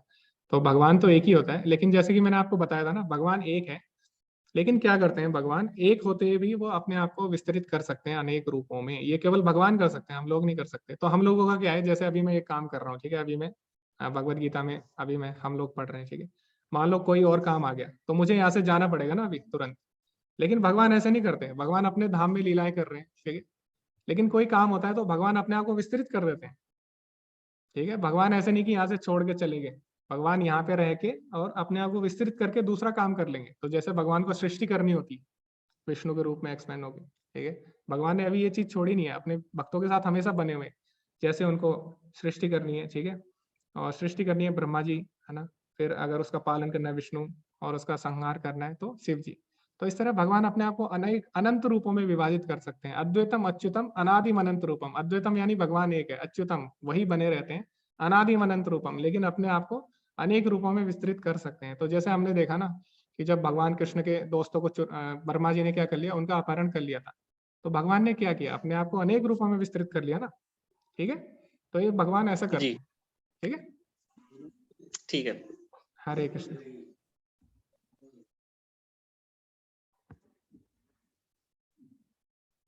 ओके, सपना माता जी कुछ पूछना चाहती है? जी माता जी, हरे कृष्णा। हरे कृष्ण प्रभु जी। जी जी माता जी। पहले तो मैं आपका धन्यवाद देना चाहूंगी प्रभु जी कि आप अपना कीमती समय देके इतने अच्छे से हमें ये श्रीमद् भगवत गीता को समझा रहे हैं। और वो तो हम ही थोड़े कम बुद्धि के हैं जो देर में समझ में आएगा, शायद बहुत अभी आलस है। चाहते हैं कि धीरे धीरे अच्छी तरह से भक्ति में लगे। तो पहले प्रभु जी मैं चाहती हूँ कि आप क्या हमसे शेयर कर सकते हैं कि आप कैसे इस मार्ग पे आए और आपको क्या अच्छा लगा, किस तरीके से आपने इतने आगे बढ़े। और जी मैं जी ध्रुव की माता जी से भी जानना चाहूंगी कि उन्होंने अपने बच्चे को कैसे बेटे को इतने अच्छे से उसमें किया, क्योंकि मेरे भी 3 साल के बेटे हैं अभी। जी जी तो जी। पहले तो मैं अभी अपने को भी इसमें अच्छे से रमाना चाहती हूँ, मतलब अच्छे से सीखना चाहती हूँ श्रीमद् भगवत गीता, और ये भी जानना चाहूंगी कि उनको भी इस मार्ग पर मैं कैसे अच्छे से लेकर के आऊँ। ओके जी। तो सबसे पहले माता जी धन्यवाद आपका कि आप सब लोग सुन रहे हैं भगवत गीता। और दूसरा, इसमें मेरा कोई भी मेरे को श्रेय नहीं जाता, ये सब प्रभुपाद जी का है और हम वही रिपीट कर रहे हैं। और तीसरा कि अभी मैं भी उसी लेवल पे हूँ, अभी मैं भी स्टूडेंट हूँ, छात्र हूँ, मैं भी सीख रहा हूँ। तो अभी ऐसा नहीं है, हुँ, तो मैं भी 1 साल पहले ही ज्वाइन हुआ था। तो जैसे आप सब लोग कर रहे हैं 18 डेज कोर्स, तो पिछले साल मैं भी हुँ, इसी के द्वारा ज्वाइन हुआ था। और मेरी विज्ञान में रुचि है और मैं छात्र हूँ। तो क्या है, हमारी विज्ञान में रुचि है, स्वाभाविक है, सभी छात्रों की होती है। तो विज्ञान के द्वारा मैंने देखा कि जो विज्ञान में कई चीजें हैं जो हमारे शास्त्रों में पहले से ही दी हुई है, ठीक है। लेकिन फिर मैंने ये भी देखा कि हमारे शास्त्रों का मुख्य उद्देश्य क्या है। क्या हमारे शास्त्रों का उद्देश्य वैज्ञानिक तरक्की करना है? नहीं, वो इसका एक छोटा सा पार्ट है, मतलब वो भी है, लेकिन हमारे शास्त्र उससे आगे कई चीजें बता रहे हैं। तो हमें कैसे पता लगेगी? तो हमें पता लगती है वेदों से, उपनिषदों से, ठीक है।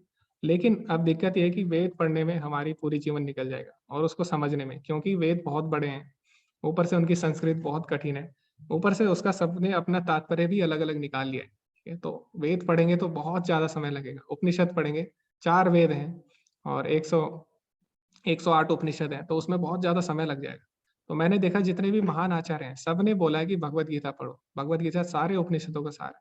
जैसे कि शंकराचार्य भी हो गए, शंकराचार्य जी भी बोलते हैं कि भगवत गीता क्या है, समस्त उपनिषदों का सार है। तो जो वेदांती है, जिन्होंने भी वेद पढ़ा, उन्होंने यही बोला है कि भगवत गीता समस्त ग्रंथों का सार है।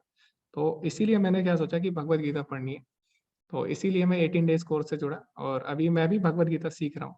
तो अभी मैं भी एक छात्र ही हूँ, ठीक है माता जी। और अभी लेकिन आप बोल बहुत रहे, हाँ, तो अच्छा, अभी, बहुत अच्छा लेकिन। हाँ, तो अभी हम ध्रुव की माता जी से आपकी बात करा देंगे। उनसे आप कुछ पूछना चाहते थे? हरे कृष्णा माता जी। हरे कृष्णा प्रभु जी, हरे कृष्णा माता जी। जी हरे माता जी, कृष्ण आप माता बता जी। दीजिए। जी वैसे तो हम मथुरा से ही हैं, तो मोस्टली हमारा पूरा ध्यान कृष्ण की तरफ ही रहता है। मतलब हमारा अच्छा। नेटिव होम टाउन मथुरा ही है, हाँ जी। तो हमारे मीन्स कण कण में तो कृष्ण ही बसे हुए हैं पहले से।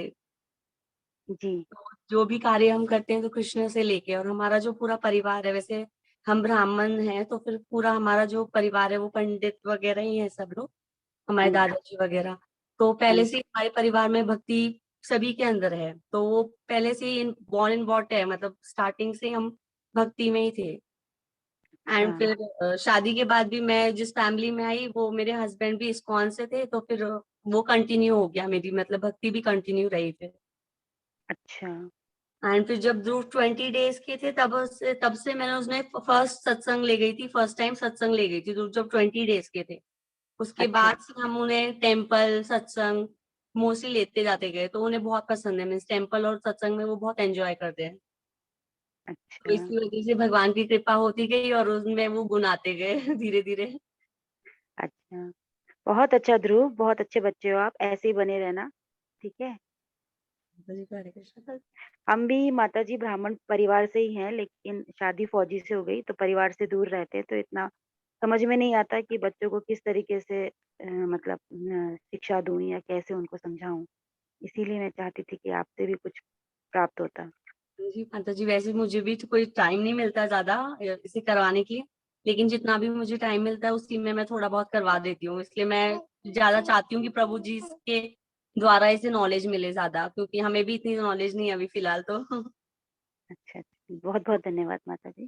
धन्यवाद माता जी। हरे हरे कृष्ण। कृष्ण। जी, हरे कृष्णा। तो हरे कृष्ण। तो माता जी आप ग्रुप की माता जी से बात कर सकते हैं।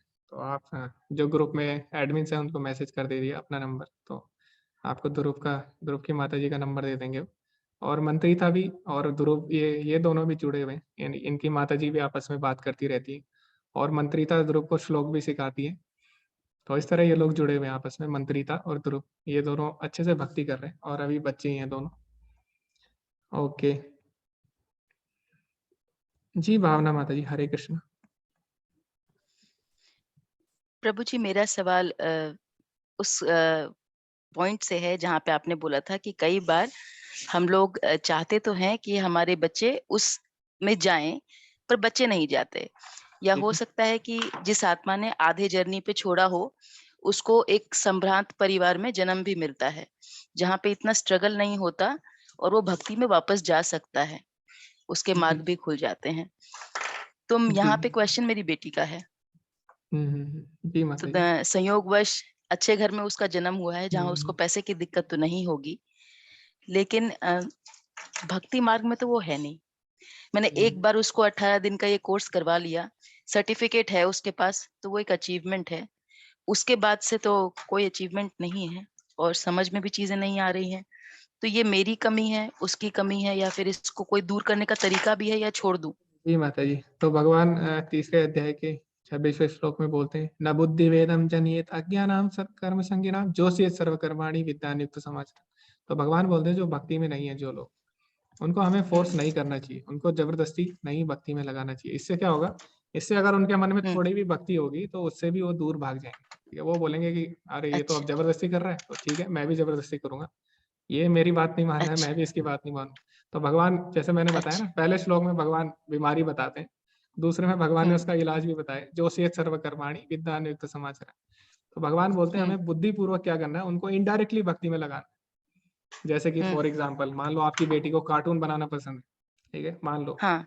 उसको आप बोलिए कि ये कार्टून है कृष्ण का, इसको बना के दिखाओ, उसको आप चैलेंज करिए, इसको बना के दिखाओ। और मान लो उसको म्यूजिक पसंद है, तो आप बोला अच्छा इसको गा के दिखाओ, इस कीर्तन को गा के दिखाओ, है ना, ऐसा आप बोलिए। और क्या करिए, आप उन्हें प्रसादम खिलाइए, भगवान को ऑफर करके आप उन्हें प्रसादम खिलाइए। ठीक है, अच्छे अच्छे प्रसादम भगवान को लगा के खिलाइए। और मतलब इस तरह आप इनडायरेक्टली उनको भक्ति में लगाएं, भगवान ऐसा बोल रहे हैं। इससे क्या होगा, धीरे धीरे उनका अच्छा, चित्त शुद्ध होगा और अपने आप उनके अंदर भक्ति जागृत हो जाएगी। ठीक है ठीक है प्रभु जी। जी माता जी, धन्यवाद। हरे हरे कृष्ण। कृष्ण। ओके, तो भगवान पहले ही सारे क्वेश्चन का आंसर दे चुके हैं भगवत गीता में। जी नितिन प्रभु जी, हरे कृष्णा। हरे कृष्ण प्रभु जी। प्रभु जी, जो अभी स्टार्टिंग में जिसने क्वेश्चन पूछा था कि कोई कोई लोग किस किस भगवानों को मानता है, कोई हनुमान जी, कोई शिव जी को, हनुमान जी हमें कौन भगवान से नहीं है प्रभु जी, हनुमान जी भगवान नहीं है। हाँ, अगर हम हनुमान जी को भगवान बोलेंगे तो हनुमान जी हमारे सिर पे गदा से मारेंगे, बोलेंगे अरे तुम मेरे प्रभु का पद दे रहे हो मुझको, मैं तो भगवान का दास हूँ, आप मुझे भगवान मान रहे हो। हनुमान जी तो भगवान के सेवक हैं, भक्त हैं भगवान के, ठीक है। और ये बात हनुमान जी को भी अच्छा, पसंद नहीं आएगी अगर आप ऐसा बोलोगे। ओके, ठीक है।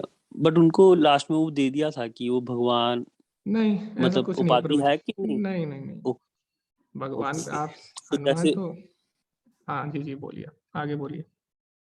हाँ, जैसे उन्होंने बोला था यही, तो हमें क्या करना चाहिए? जैसे हम ये बोलेंगे कि आधे दिन में हम इनको याद रखेंगे, इनकी चालीसा करेंगे आधे दिन में, या कोई मंडे नहीं को हम देखिए, शिव जी।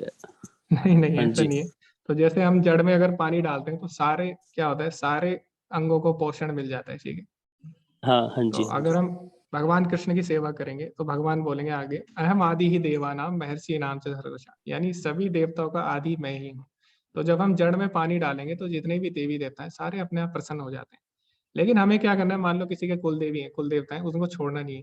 तो आप क्या कर सकते हैं, हम्म, उनको भी आप करिए, ठीक है। किसी के कुल देवता है, उनको आप पूजिए, लेकिन आप कृष्ण को भी जोड़िए, है ना। कुल देवता ये तो नहीं बोल रहे ना कि आप कृष्ण की पूजा मत करिए, या फिर कृष्ण ये नहीं बोल रहे कि आप कुल देवता के पास मत जाइए।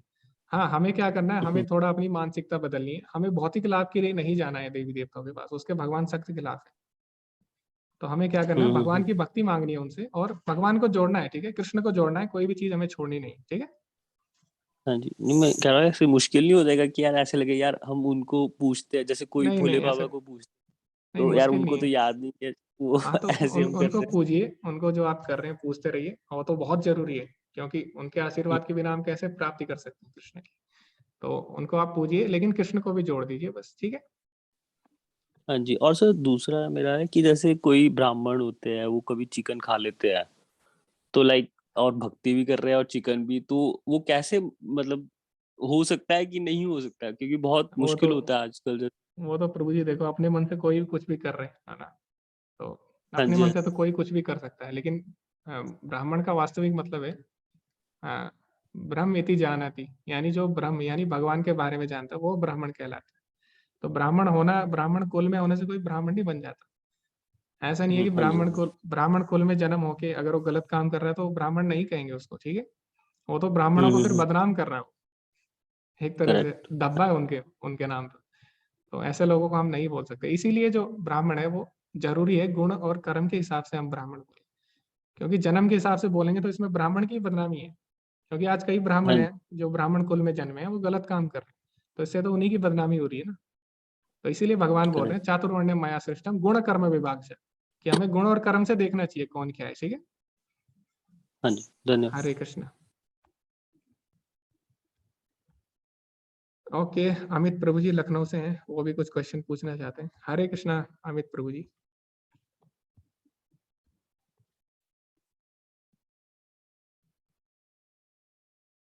हरे कृष्णा प्रभु जी, अनम्यूट करिए।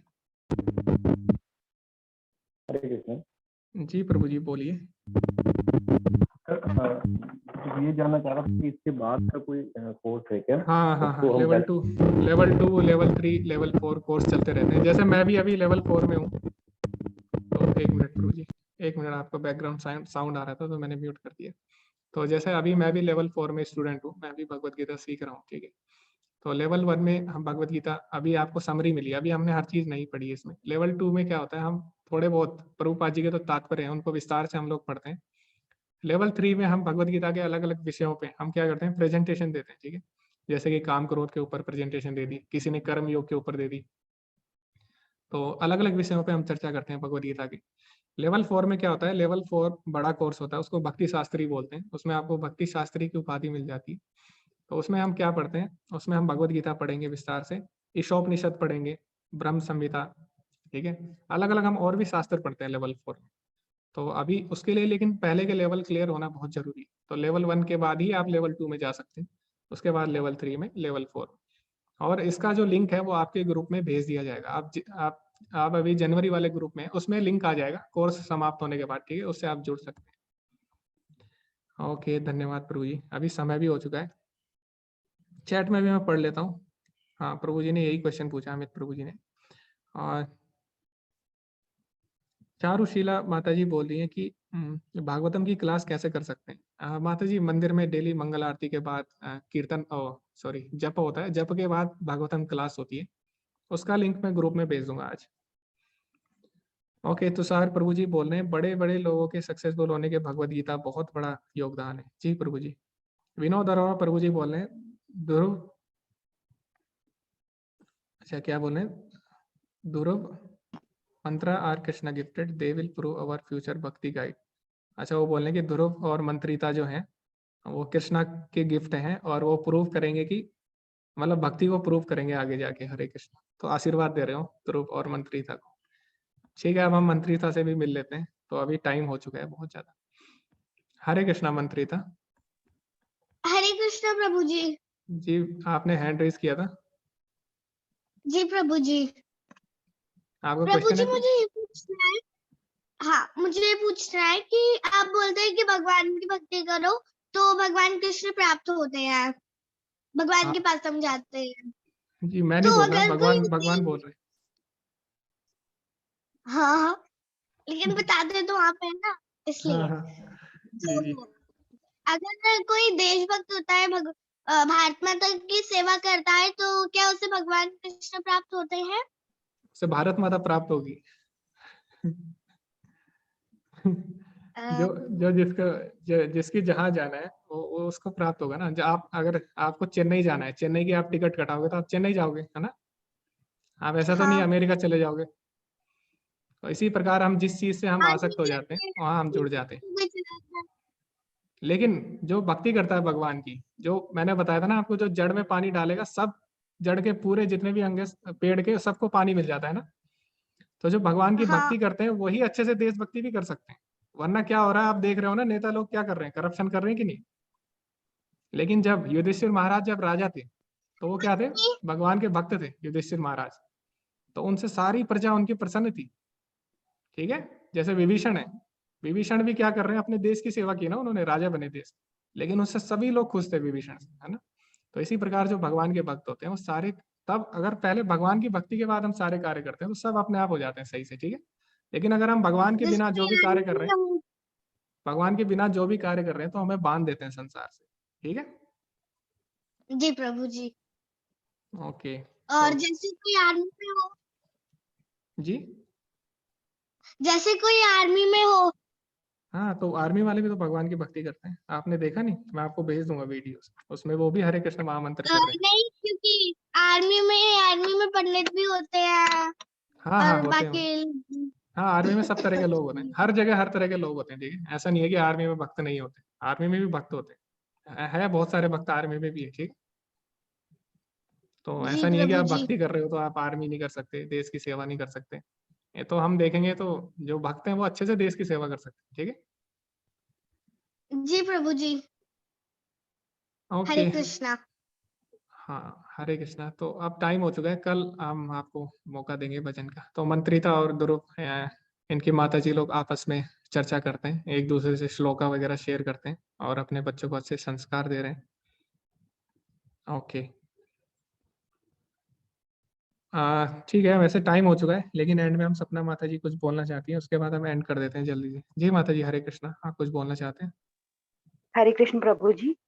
जी माता जी। प्रभु जी, मैं मंत्रिता ने जो सवाल पूछा उसका मुझे एक उसको कुछ बोलना है, क्या मैं बोल सकती हूँ? जी जी माता जी बोलिए। मंत्रिता बेटा, आपने बहुत अच्छा सवाल पूछा, लेकिन क्योंकि मैं एक फौजी की बीवी हूँ तो मैं उसका ये उत्तर देना चाहती हूँ कि जैसे हम जानते हैं कि श्री कृष्ण भगवान हमारे परम पिता हैं, हम जानते हैं ना। लेकिन हमें जो जिन्होंने जन्म दिया है, क्या हम उन परम पिता को जानने के बाद हम उन पिता को तो छोड़ते नहीं है, हमें उनकी भी सेवा करनी है, उनको भी आदर देना है, वो भी हमारे लिए पूजनीय है। वैसे ही भारत माता की सेवा भी है कि आप श्री कृष्ण हमारे परम पिता हैं, सर्वोच्च हैं, हम उनकी सेवा करते हैं और हमें उन तक जाने की कोशिश करनी है। लेकिन भारत माता भी हमारे लिए जो है एक माता की तरह है, जिसकी हमें उनकी भी सेवा करनी है। बस मैं यही उसको उत्तर देना चाहती हूँ कि दोनों का स्थान हमारे जीवन में है, लेकिन सर्वोच्च स्थान कृष्ण का है लेकिन हम भारत माता को छोड़ नहीं सकते। बस मैं यही बोलना चाहती थी प्रभु जी। जी, जी माता जी, बहुत ही अच्छा आपने समझाया। मंत्री तो समझ में आया ना आपको? जी प्रभु जी। जी, जी। तो इसीलिए हमें छोड़ना नहीं है, कृष्ण को जोड़ना है, हमें कोई भी चीज़ छोड़नी नहीं है, ठीक है? अर्जुन है वो भी तो अपने देश की सेवा कर रहा है ना, अपने देश के लिए तो लड़ रहा है, अपने परिवार के लिए। लेकिन क्या? कृष्ण को सेंटर में रख के, कृष्ण को केंद्र बनाना है हमें अपने जीवन का, ठीक है? कोई भी चीज़ छोड़ना नहीं है। आप म्यूट हरे हैं। कृष्ण प्रभु जी। ठीक, ओके माता जी, हरे कृष्ण। ओके, तो इसी के साथ हम वैष्णव प्रणाम मंत्र करते हैं और एंड करते हैं। हरे कृष्ण मंत्री, तो आप वैष्णव प्रणाम मंत्र बोलिए, फिर हम एंड करते हैं। जी प्रभु जी। वाञ्छत् कल्पतरुभ्यश्च कृपा सिन्धुभ्यैव च पतितानां पावनेभ्यो वैष्णवेभ्यो नमो नमः। अनंत कोटि वैष्णव वृंद की जय। जय शिला प्रभुपाद जी की जय। जय हरे कृष्णा। हरे कृष्णा। धन्यवाद आप सभी का। हरे